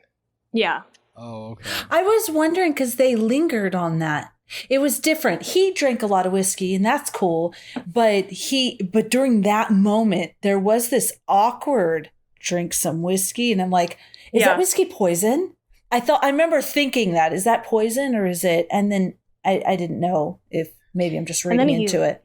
And then he laughs, though. He like laughs after he drinks it. And so I think, in my opinion, that seems to be the most like, I don't know. That seems to make the most sense. Well, the flip side of that is, of course, too, that it might be McCready realizing that Childs, who has not been very trustworthy of him most of the movie, now trusts him to not be a thing. And it could be McCready, if you want to believe the theory that McCready is a thing, he's laughing that he just got Childs. Yeah. Because go ahead, sorry. Because he put whatever his thing DNA in that bottle. Just a little like... I mean, you wouldn't even have to spit on it. But then you could also take it on the flip side of that coin, where it's like McCready has finally just given up, where he's like, if Childs is a thing, fuck it. We're going to sit here. We're going to get drunk. I'm going to transform. Whatever. I don't give a shit. I've done and we'll destroy the world. Yeah, I've done everything in my power to take care of this thing. And if I can't do it, well, all right. It's up to somebody else, Mm-hmm. I personally don't think that the bottle of J&B is poisoned. I don't think it's kerosene or anything like that. I do think that it was just a bottle of whiskey that McCready somehow stashed away, which I'm like, fucking respect my guy. I would definitely have a fucking bottle of whiskey stashed away if I was in Antarctica too. I mean, what the fuck else you gonna do? I mean, yeah, dude. Like, get drunk. He carried that bottle everywhere. I remember the very first scene when he's running out there. Snow, what the hell's going on? They're shooting the dog. Oh, he has this bottle. It's covered in snow. Yeah. Yeah, man. Tell me you wouldn't do that? I would. Oh, yeah. I love whiskey. Jesus Christ. But, I watched a video actually on that, like, because they were trying to, again, debunk this, and they were like, let's see about the Molotov cocktails, and it's in the footage. You can clearly see that he, like, gets rid of the Molotov cocktails that he has, and they get destroyed by the Blair thing in the underground thing. So then he doesn't have any whiskey on him, so they actually show a shot of the camp burning, but his little like lookout tower is still okay. Mm-hmm. And he the assumption is he went up there to get the whiskey and then came back down because then later it's on fire. Yeah. So he like got his whiskey, lit it on fire, came back down to meet Childs, or when he meets Childs. Fair enough. And I think that definitely speaks to the character of McCready, because there are very few scenes where, or I wouldn't say there are very few scenes, but when he's drinking, he is always drinking J&B, and there is sometimes a can of Coors. Mm-hmm. So that's the only two things that he drinks in this entire movie is J&B and Coors. So the fact that he probably had a bottle stashed makes a lot of sense to me. I mean, even in that scene where he's playing chess, and when you get introduced to his character, it's like, you don't know what to do with yourself, do you, sweetheart? And then it's like, night to whatever. And he's like, he just fucking pours it into the machine. You cheating bitch. Oh my God. I fucking love that. Well, that was great. And that speaks a lot to his character too, because it's a man who doesn't want to lose. Like, he can't take losing. That's why he takes control of the camp. That's why he takes all of this so seriously, because he's back in Vietnam. Mm-hmm. He's back with Charlie. Charlie's not going to win this time, you know? And he's willing to like break the thing rather than lose. Like Yes. he's gonna burn it all down, basically. Yeah, I will Yeah. sabotage my entire life if you lose, you know. But I don't know. I think the bottle of J&B was probably just whiskey, and he's laughing because he's like, "Fuck it, we're both gonna die here." You So know? who do you think is human, if anybody? I think they're both human.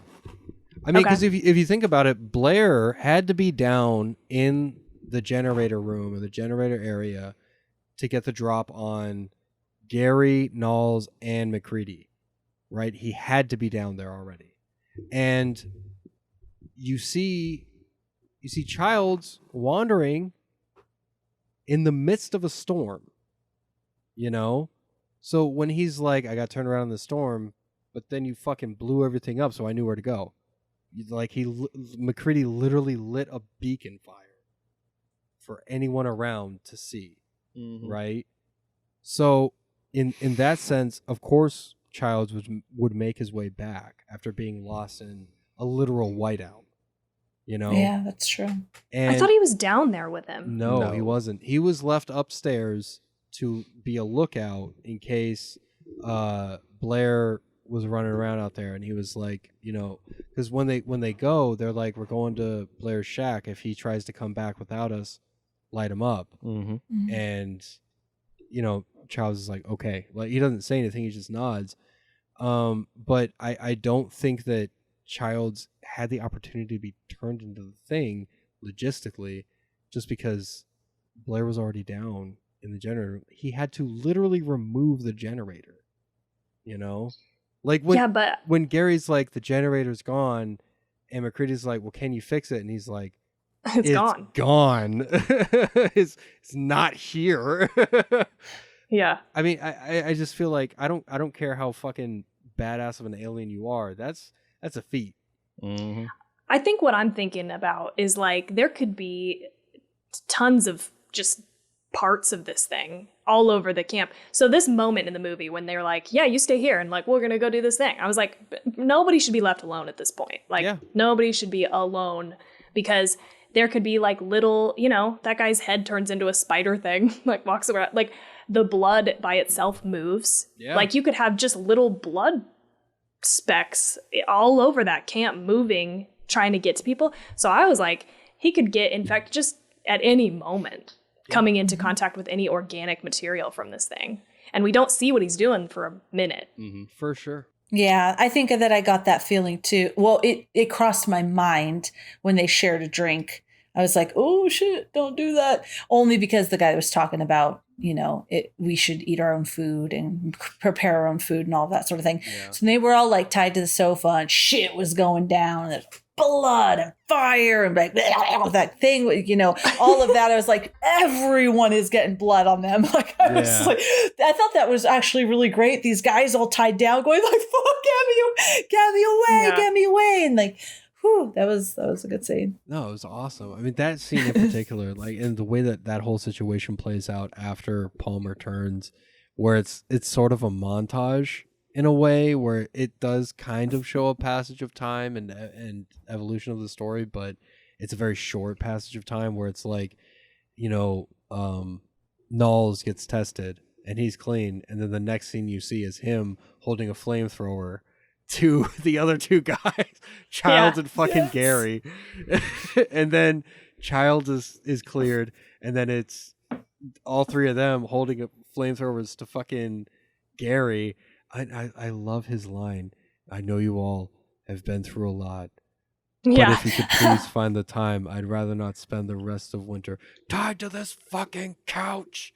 It's like, oh, it's great. Yeah. Oh man, the way that John Carpenter can inject comedy into a situation that's so fucking serious is just it's so fucking good because it's so natural. Like, it's not something that you as the audience member should laugh at, I think, but there's humor enough in there to where it's like, I need a break from all the tension, you know? Yes. I love that quick, witty humor in movies. I absolutely love it. There's like these small things that are just said, these small responses. Yeah. One of them, there was the guy who is smoking a lot of weed all the time, and he's kind of like a rocker looking dude, or he has like that vest.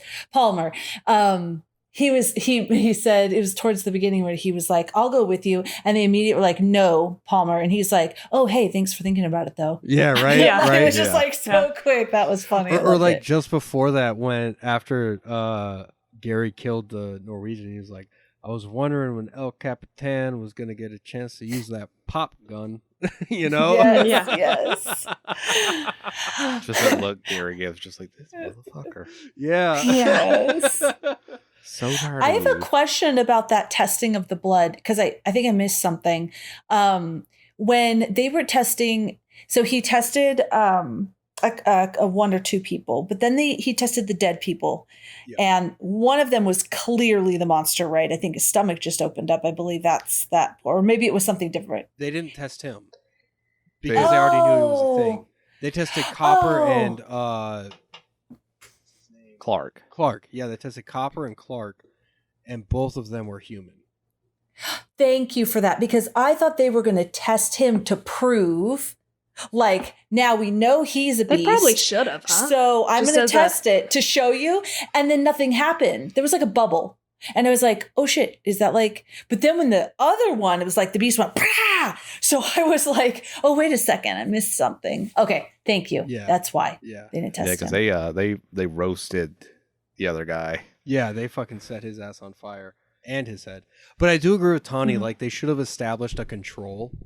Yeah. Just off of the scientific process, like granted, the rest, like all of these people that are now alive are not doctors or scientists. They're just regular working motherfuckers. Oh yeah. I forget that a lot throughout this. But then you also don't get the jump scare of it happening for the first time. Yeah. So I get it. Yeah, because Copper was like the last surviving doctor until he got his arms bitten off. I did really like that very first with all the dogs. I thought that was so good, so tense. Yes. Those dogs trying to fight for their lives and break out of the cage and that man, and then the actual beast that came out. I was looking at it going, wow, this is fucking really good with the warped face, and you can see how it was like trying to transition into something. I thought that was all really great. I love sorry, go ahead. Or like a single-celled organism trying to do mitosis and separate itself to replicate another dog, you know? Like perhaps that was its process. But since we never saw the end, we don't know, you know? Yeah. I love, like, just since you brought up this beginning part, Felicia, like one of my notes is just that I love how fucking creepy this dog is. And because just the way that it moves and walks around, like you get that it is not a regular dog, and it's so subtle, and it's not like the practical effects part of the movie yet, you know, just that dog like walking down the hallway and like staring, or when it goes into the kennel and it lays down to mimic what the other dogs are doing, but it just keeps staring ahead. Like all of this stuff is very like unsettling, creepy, and I love that kind of shit. So like that part, I think, like it's interesting because people love this movie for the practical effects, and I think the practical effects are awesome. They look great, they hold up. It was like a major feat, but for me, I almost kind of like the other parts of this movie more. Like I like the subtle scary, and like when they chase what's his name, Bennings, out into the snow, and he just opens his mouth and there's that like inhuman scream. Like those parts are probably my favorite parts because they're so fucking unsettling. Ugh, it's just that uncanny valley, I think. Like it looks, but you know something's off. Yeah. Yeah. No, that's very fair. The way that they handle rational paranoia, like even Palmer being a thing at this point, when McCready's trying to get into the window, you're not getting into the window, get into the door that Knowles just came through. He's just like, open it up. And, you know, Charles is like, what the fuck? Why are you so eager to let this thing in? And he's like, because this might be our only chance to blow it away. Like, you know, like that's a rational human reaction. So that shows that the thing understands how people act. And it's like, that's even fucking scarier, man. Like, for sure. it can seamlessly blend in with human society, no matter what the society. It can adapt to that. You know, it is, in argument, the perfect living organism. You know? Mm-hmm. Yeah, I loved how that was one of my notes, is that I love how you don't know who it could be. It could be anybody. Because I mean, I was sold it was the guy who likes dogs the whole time. Yeah, it's exactly. So he looks way like his, all of a sudden, like dark no circles reaction. under his eyes, super creepy responses. Yeah, I was sold that it was him, and then it wasn't. And then McCready, I'm like, oh, someone tore up his shirt. And then I'm like, or did they? Oh no. Yeah, dude. And that's what I was talking about before. Like the narrative really leads the audience down the same trail that all of these characters are going down. It makes them paranoid. Like it makes you paranoid. It's so fucking good. Like I said before, even knowing the ending, when I watch this movie again, I'm like, okay, but who is it though? But who is it? Who's the thing? Because, I mean, at the end of the film, even with what John Carpenter said, it's like, yeah, but art's subjective and we can interpret that shit any way we fucking want. Like, come on, man. And that's the fun of it, is having all of these like theories and stuff too. Like I also read a ton of theories on like the blood bags. Like there's like a bunch of people who think it's different people who are the thing who sabotage the blood in the blood bags in the fridge. Or like when people got turned into the thing. There's like, I watched a video of like a timeline of like when each person probably got, but sometimes we don't know because it happens off screen, right? So we can make assumptions. So there's this other theory about like the clothes, because it rips through the clothes. And sometimes when you come back to people, they're wearing different stuff. And so that's how you can see like when it got them. And so I think it just leaves for a lot of speculation that's fun to come up with theories and timelines and stuff. Yeah, absolutely. I mean, there are plenty of movies that try and replicate that same thing that are just too ambiguous with the details, where it's like, okay, no, you're just trying to confuse your audience, and it's obvious that you're trying to confuse your audience for the sake of confusing them. But then you have a movie like this where it's like, no, it serves the narrative. Like, because in any form of film, television, animation, anything like that, it is a relationship between creators and the audience. Like the creator is trying to make you feel something, and the audience is either feeling it or they aren't. And there has to be that give and take. Like you're not leaving things ambiguous enough to lead your audience down the same trail that your characters are going down, or you're leaving them so ambiguous where it's like it just comes off as douchey. Yeah. Almost. Yeah. But again, like this is one of the really like great things about this movie is it walks that line perfectly to where like there's plenty of evidence for any of them, any number of these characters to be a thing. Like without like completely disregarding the video game, the prequel, everything. If you disregard everything else and just focus on the movie, everyone's a thing. Why not? You know? And they're just trying to deceive each other because they are separate organisms. And they establish that in the film where every cell is its own separate organism trying to survive. Yeah. So then you get into this thing where it's like the thing doesn't even know if everyone else is a thing. Yeah, you know what I'm saying? So it's like now you have two separate layers of paranoia where this thing is trying to survive and it doesn't know who it can trust, and the people don't know who they can trust. Like, and then you just you go down a fucking rabbit hole. Yeah, you start a YouTube channel, and it's like it's fucking crazy. I did see something or hear something in support of the McCready is a thing by the end of the movie, that because they're all separate organisms, we don't know that they want to work together, but they can't tell each other. Like, so that's a good point, that like they couldn't even if it was a thing, it wouldn't know if other things are the thing. But also its goal is to survive. So it's going to take out everybody else. Because one of the, like, what am I trying to say? Arguments against that is, why would it try to harm itself if Childs is a thing? Or if Blair's the thing, at the end, and why would it try to hurt it? but it's because it's just trying to survive by itself. So I feel there's so many ways you can look at it. Yeah.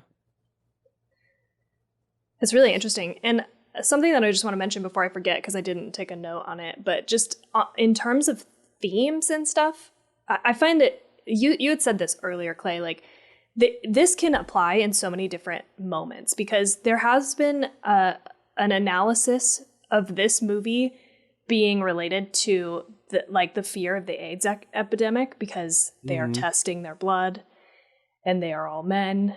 And so I was surprised, because I guess I just assumed that was that was a thing that was that this movie was going for, I guess. But I didn't. But then I went and looked up the novella, and that is in the novella that was written in the 30s. Yeah. So I don't think it was necessarily his intent to have that be a theme, but it's very on the nose, for the time.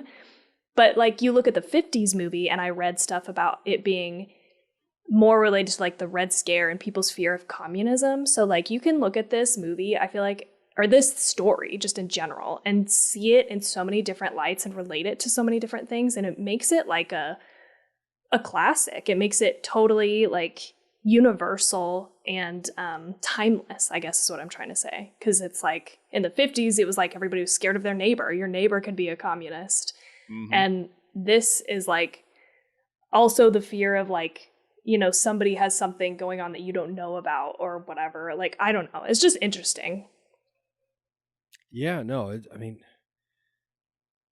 that's literally what I was saying earlier. Not to discredit what you just said, because you took it to a place farther than I went with communism and all that other shit. But yeah, you're absolutely right. This narrative, or I guess narrative template, maybe would be a better way of saying it, where it's paranoia. Uh-huh. People are constantly paranoid about their neighbors. People are not specifically neighbors in the sense of the guy next door acts weird, but just each other, other humans. Yeah, each other and shit. So it's just so good. I did think I made a note here where I was Kurt Russell can run really fast. There was a few dynamite situations where they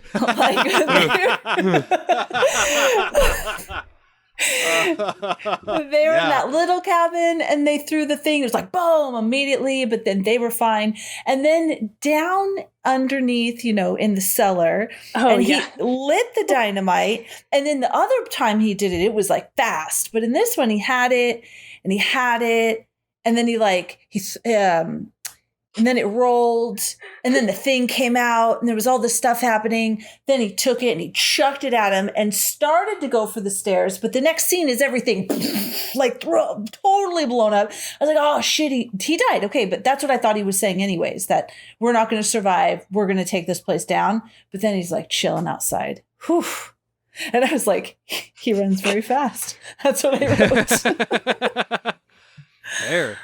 No, I totally get that. Yeah, that is that's one of those holes in the narrative where it's you're not the Flash, homie. Yeah, I thought maybe they just teeth. Yeah. He's Sonic with teeth. Oh god. Yes. He's ugly Sonic. I thought maybe it was just not cut those two pieces together.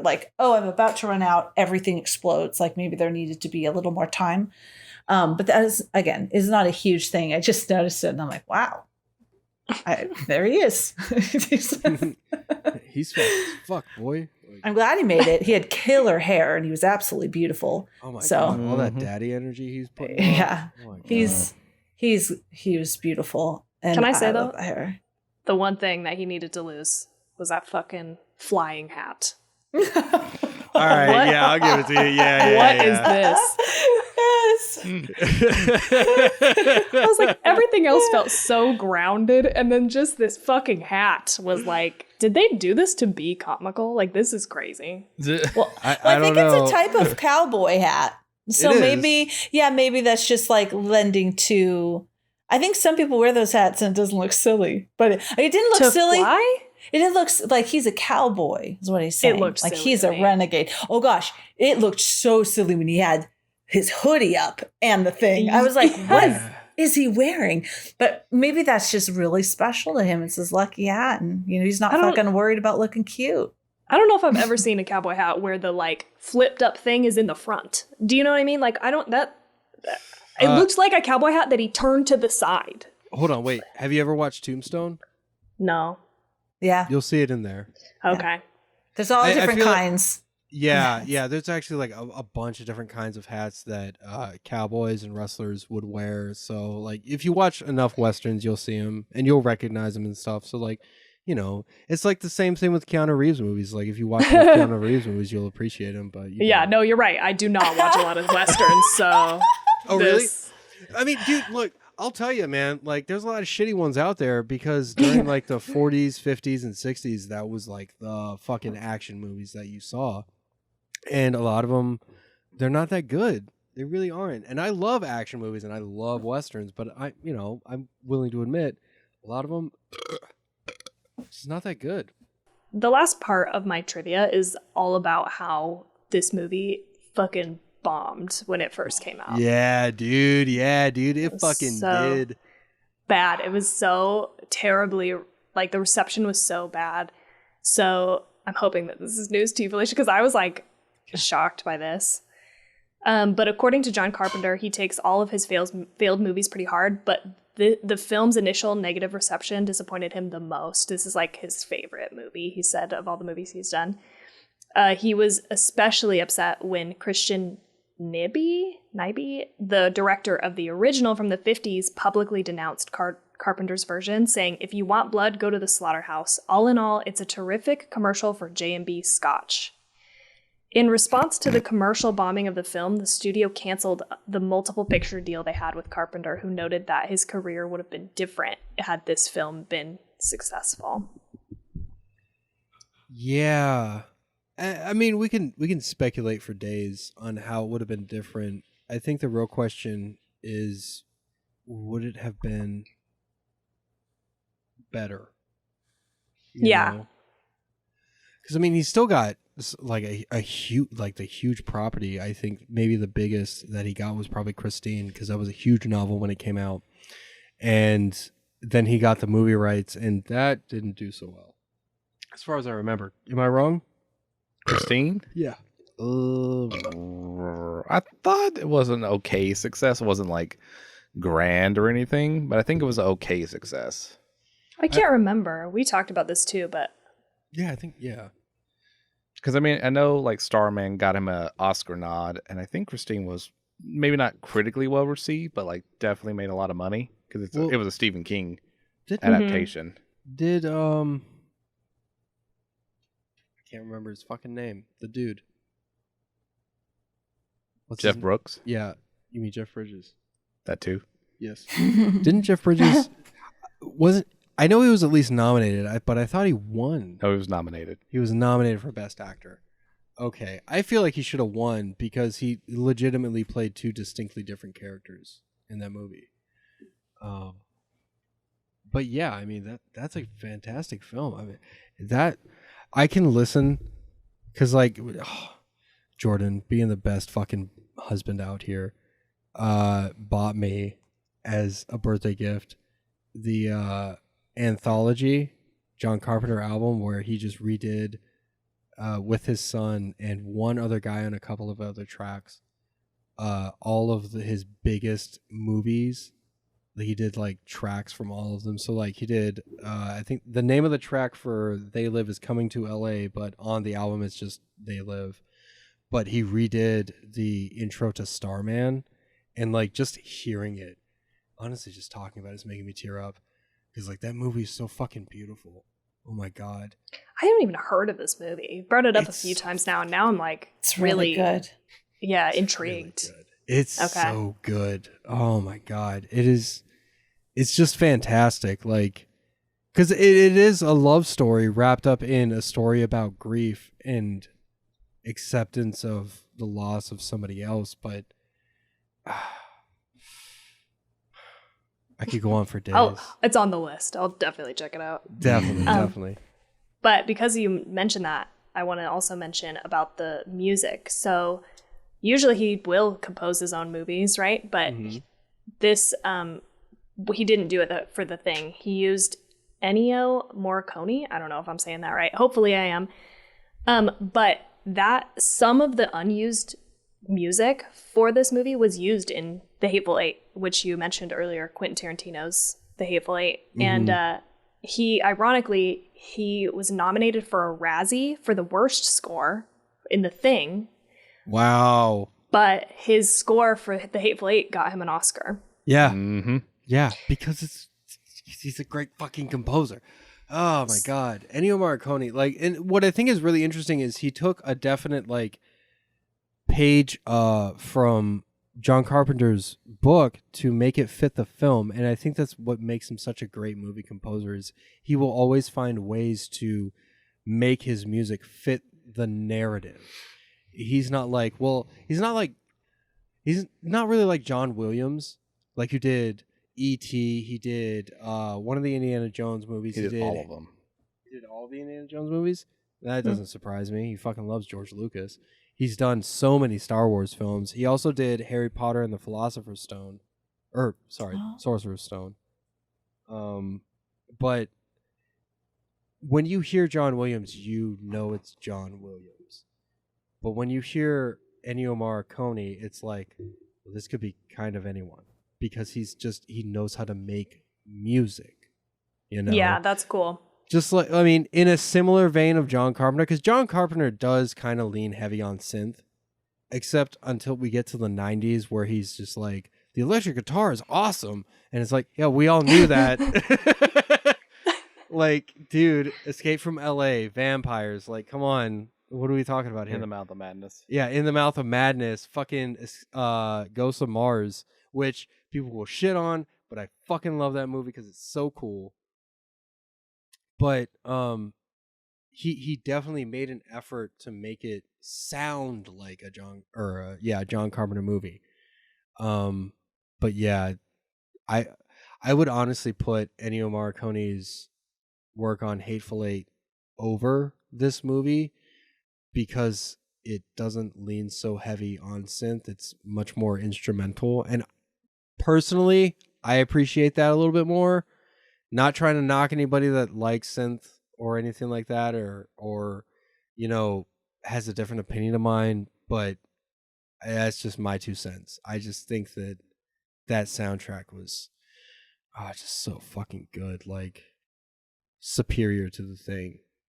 And I mean, I love The Hateful Eight, but that soundtrack was just superior in my opinion. Yeah, I think like I put this in because going back to just like, I guess I understand why people shit on the movie itself because they wanted something like E.T., and they got like a very dark, nihilistic, movie in The Thing. But even the music, I'm like, okay, and you're coming after what? It's like somebody just had a bone to pick with John Carpenter and wanted to take his ass down. I'm like, what is happening here? Yeah, for sure. I mean, I don't know. John Carpenter is the king of the cult classic. He really is. Yeah. Because I think most every film he's done, other than like Assault, Escape, and Halloween, were all like have all since been considered cult classics. Like those are the only 3 that I can think of that were like critically and commercially well received when they first came out. I would argue against. Well, you said The Thing, which was not commercially or critically a success, but I would argue against I meant Assault on Precinct 13. That's definitely a cult classic. That's made to be a cult classic. But it was already successful. It was successful before it gained cult status. Okay. That's what I'm saying. Okay, then I'm wrong. All right, fair enough. Escape from New York, Halloween, those movies were critically well received at the time. Yes, they were. And commercially well received, especially because Assault and Halloween were so cheaply made. They were just bound to be commercially successful.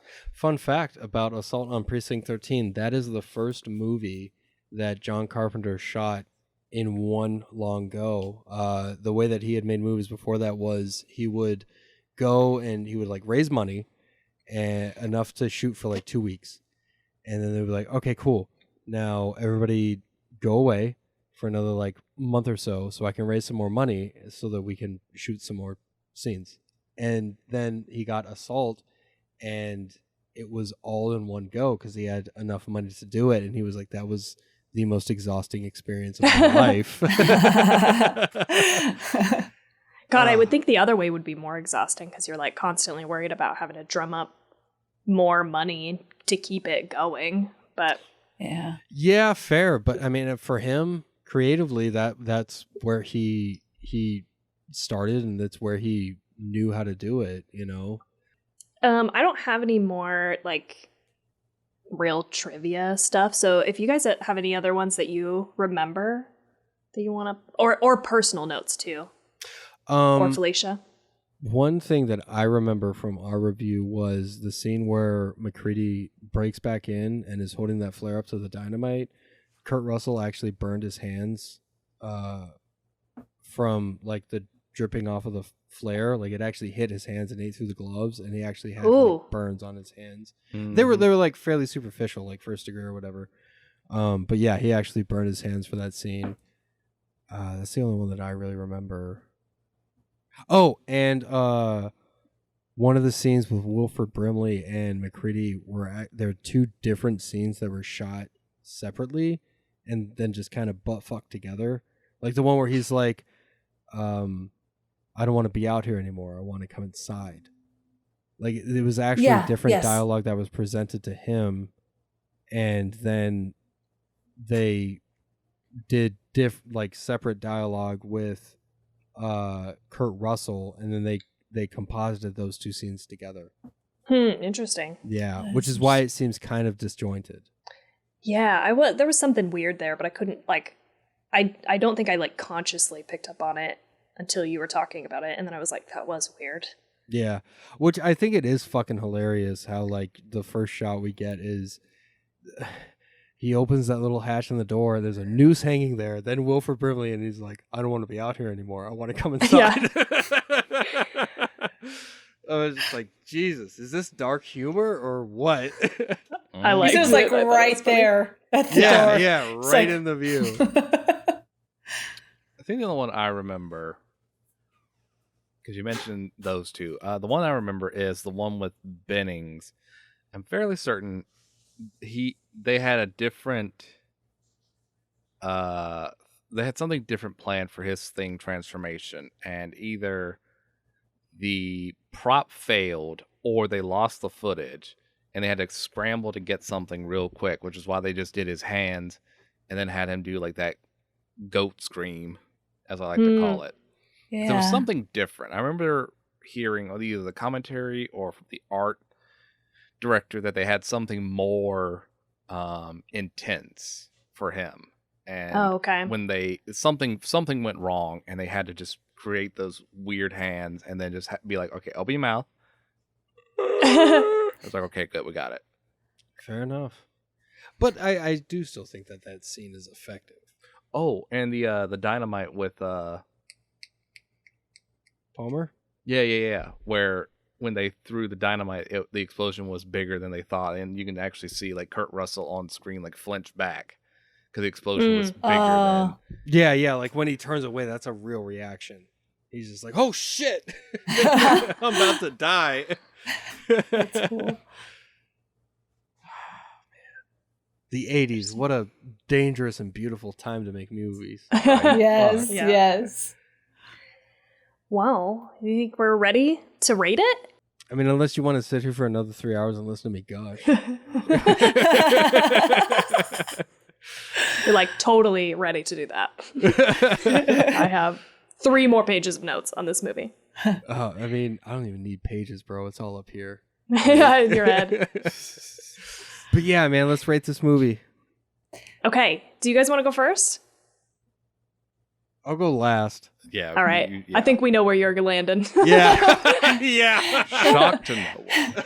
And we rated out of 5, just everything in general, all the different aspects of it. Jordan, you want to go first? Oh, I was waiting for Jordan. I'm just staring at him too. Me too.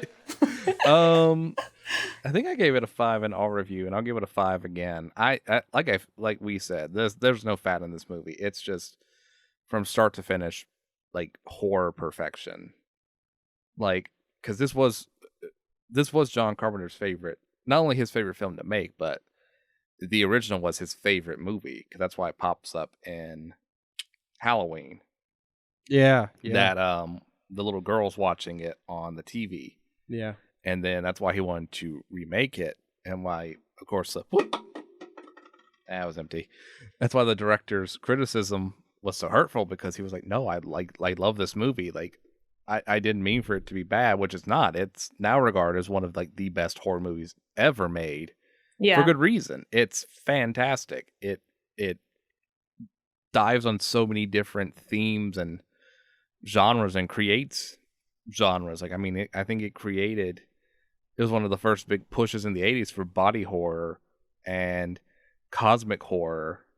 I mean, I'm sure there was movies before, but like when you think of cosmic horror, you go, "Oh no, The Thing." Yeah. And like just the paranoia, the dread, the tension, the suspicion. There's just so much that this movie covers in just, a little less than 2 hours. And it's acted well for the most part. I mean, you have to like wind it back and be like, well, it was the 80s. Yeah. But yeah, it's fantastic. I love this movie so much. 5 out of 5. 5 out of 5. All right. Nice. Felicia, you want me to go next? Yeah, either way. Okay. I think I'm gonna just skip. We skipped Clay because we know what he's gonna. Oh, he said he wanted to go last. Oh, sorry about that. Yeah. I missed that. No, okay. You're good. Okay, so I think I'm gonna give it a 4.5. This is high for me. It is very high for Tawny. No, yeah. You established that when we did Suspiria. Yeah. I 4.5 too, and I was like, all right. I obviously love this movie. But I also, going back and watching it again, I do feel like I know you guys have said the opposite of this many times, but I personally do think it's like the pacing is a little rough, just due to the fact of it being made in the 80s. So some of the pacing, like I feel like it could move a little faster, but that's, I was born, 10-ish years after this movie, and I'm used to current movie pacing, right? So it's just my personal criticism, you know what I mean? Mm-hmm. And some of that stuff, like the acting and the, body, the dummy waving and stuff like that part is kind of funny, falls apart a little bit. Yeah. And like I said, I don't know, for me, like I kind of like the stuff around that better. I like the paranoia. I love people panicking is like one of the things that I love to see in a movie. And so I like that part almost more than I do the effects. And the effects are great. I'm not taking anything away from that, but it's just, yeah. So that's where I land. 4.5. Nice. Okay. Well, hey, let me ask you this. Would your rating be higher if Keanu Reeves was in it? No. It would tank. I'd give this 0 stars probably if Keanu Reeves was in it. Wow. All right. Wow. Dude, you gotta watch Johnny Mnemonic, bro. Like, no, you is don't. a good movie. Yes, No, you don't. Yes, you do. It's a cool science fiction movie. No, it's not. Yes, it is. No, it's not. Shut the fuck up. All right, it's my turn. All right, Felicia. All right. Okay. So I'm gonna give this movie, God, I hope you guys love me, a 3.85. Please don't hate me. I did enjoy it. I love all the aspects you mentioned. And I'm looking at other movies that I gave a 4 that I think I was just wrapped up into more. And I don't think that maybe I didn't have some of the nostalgia that you guys had, because I remember I fought pretty hard for Poltergeist, but that's just like a huge thing within my childhood of having seen that movie. But I did like the monster, and I loved that aspect of that. You didn't know who was bad. I agree with Tawny with the pacing in some parts. I felt, but that was, again, I was just coming from freaking like Jurassic World and like literally the night before with this shit coming out you everywhere. So yes, I did like it. I did like this movie. I'm giving it a 3.85, and I hope you still want to be my friend. I'm looking at Clay, and he's like, we're never doing a podcast with her again. I can see it. No. It's fine. I mean, I don't respect you at all, but that's fine. Yeah. I'm joking. Just like tug and roll out the room, just like. Yep, that bitch. That's the conversation over dinner. All right. Me? Bring us home. All right. I can address everyone's qualms. So for the pacing, you have to take into consideration that we are supposed to be seeing this through essentially McCready's eyes. He's not in every single scene, granted, but we are seeing it through like all of these guys' eyes, and it is established in the movie that they're not sleeping. So timelines and pacing of time is going to be off. So I think that the pacing actually adds to the narrative in that respect. Like, it is supposed to be jarring and confusing. It's supposed to be like very, very, very fast, and then slow it down. Please slow it down, because we all just need a break. But we can't sleep, and we can't keep our eyes off of each other, because if we do, then one of us will kill us, and we don't know who that will be, because none of us can trust each other. So I accept the pacing for what it is, because I think that it lends to the narrative. As far as like the acting goes, look, man, there's definitely places in this movie where it's just like, yep, that's the 80s. Like we brought up with Windows when Blair is fucking up the radio room, and he's just like, it's like, all right, did you come, or like what's happening? Yeah. Like, what the fuck is How about going when he on? takes his gun and he's like this, pew pew pew pew. Yeah, Like, Yeah, like he fucking whips those shots at fucking childs and stuff. Like, no, there's definitely aspects of this movie that can be criticized, and I totally understand that. For me, I said it already. It's my favorite movie of all time, 100%. 5 out of 5, 10 out of 10, 100 out of 100. If you rate it any less, you're a fucking idiot. No, I'm just joking. That's okay. I'm just joking. I don't think you're an idiot if you rate it less. I mean, you're not looking at it through the same scope that I am, which is some fairly rose-colored glasses, you know? This movie means more to me than just some really cool story, as I feel like I've laid out. Like, it's a personal thing. But beyond that, it is the kind of story that I would like to be able to tell, or like something of this level I would like to achieve with animation and stuff like that. So I really do love this movie, and it holds a very, very special place in my heart.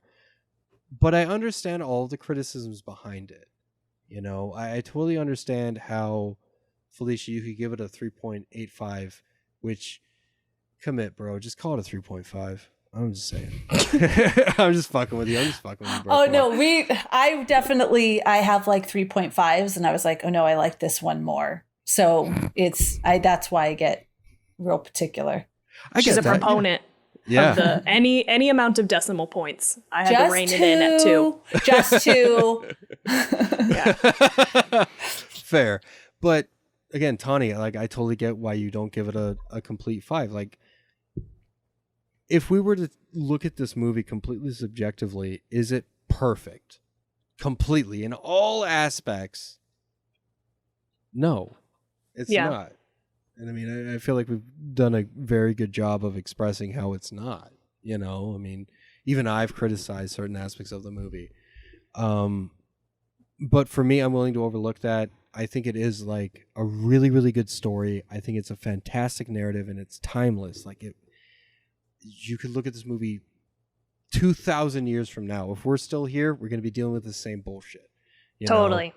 We're going to be dealing with the same paranoia, the same not trusting each other, the same shit that we're dealing with now, and that we were dealing with in the 80s, we were dealing with in the 20s, and the 1860s, and the 1740s, and all the way back to human history, you know?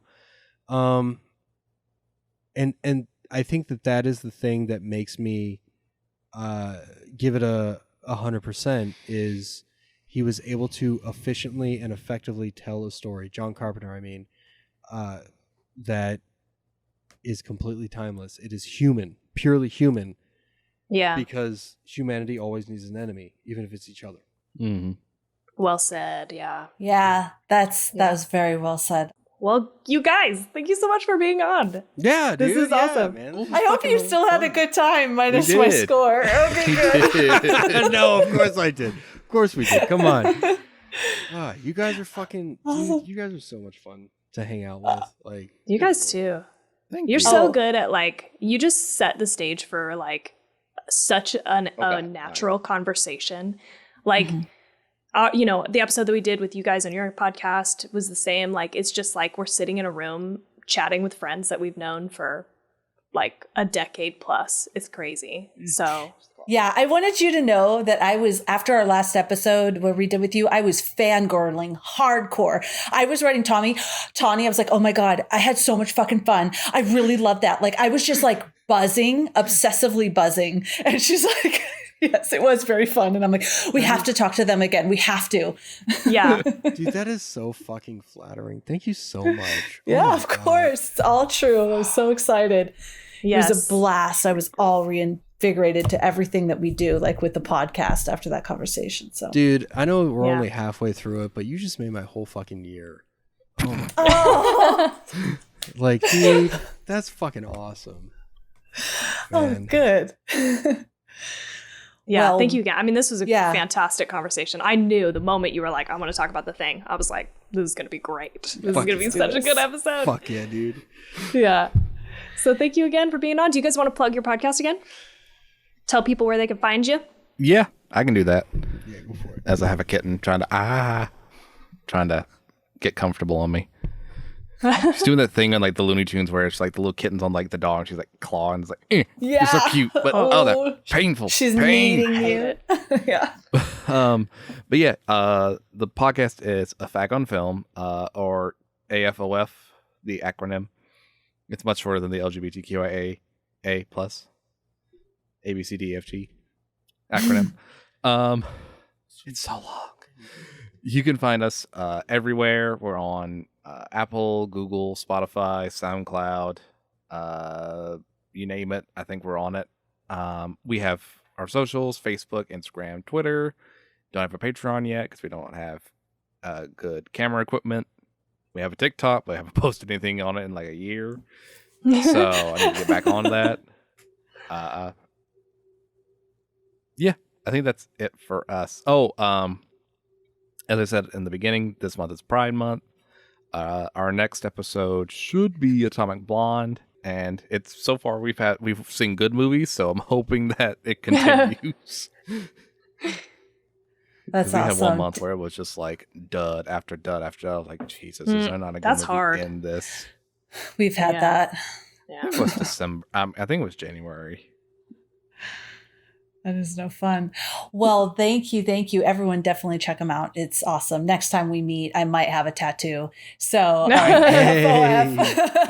dude, fuck yeah.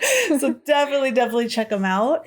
And for us, you can find us everywhere. Instagram and our website would probably be the main hub. So at main hub or hug, we give you a hug. Yeah. At 2 Chicks in a Horror Flick or 2chicksandahorrorflick.com. And then from those two places, you have links out to anything else, any other social platform that you prefer. If you want to get some merch, if you want to join our very awesome Discord horror community where we love chatting with folks about horror. And what else, Tawny? You can support the show by going to our Patreon or giving us a review, and subscribe on whatever podcatcher you're listening to us on. Next week, we're going to be talking about Annihilation. So we will see you next week. And we hope you have such a good night. No nightmares.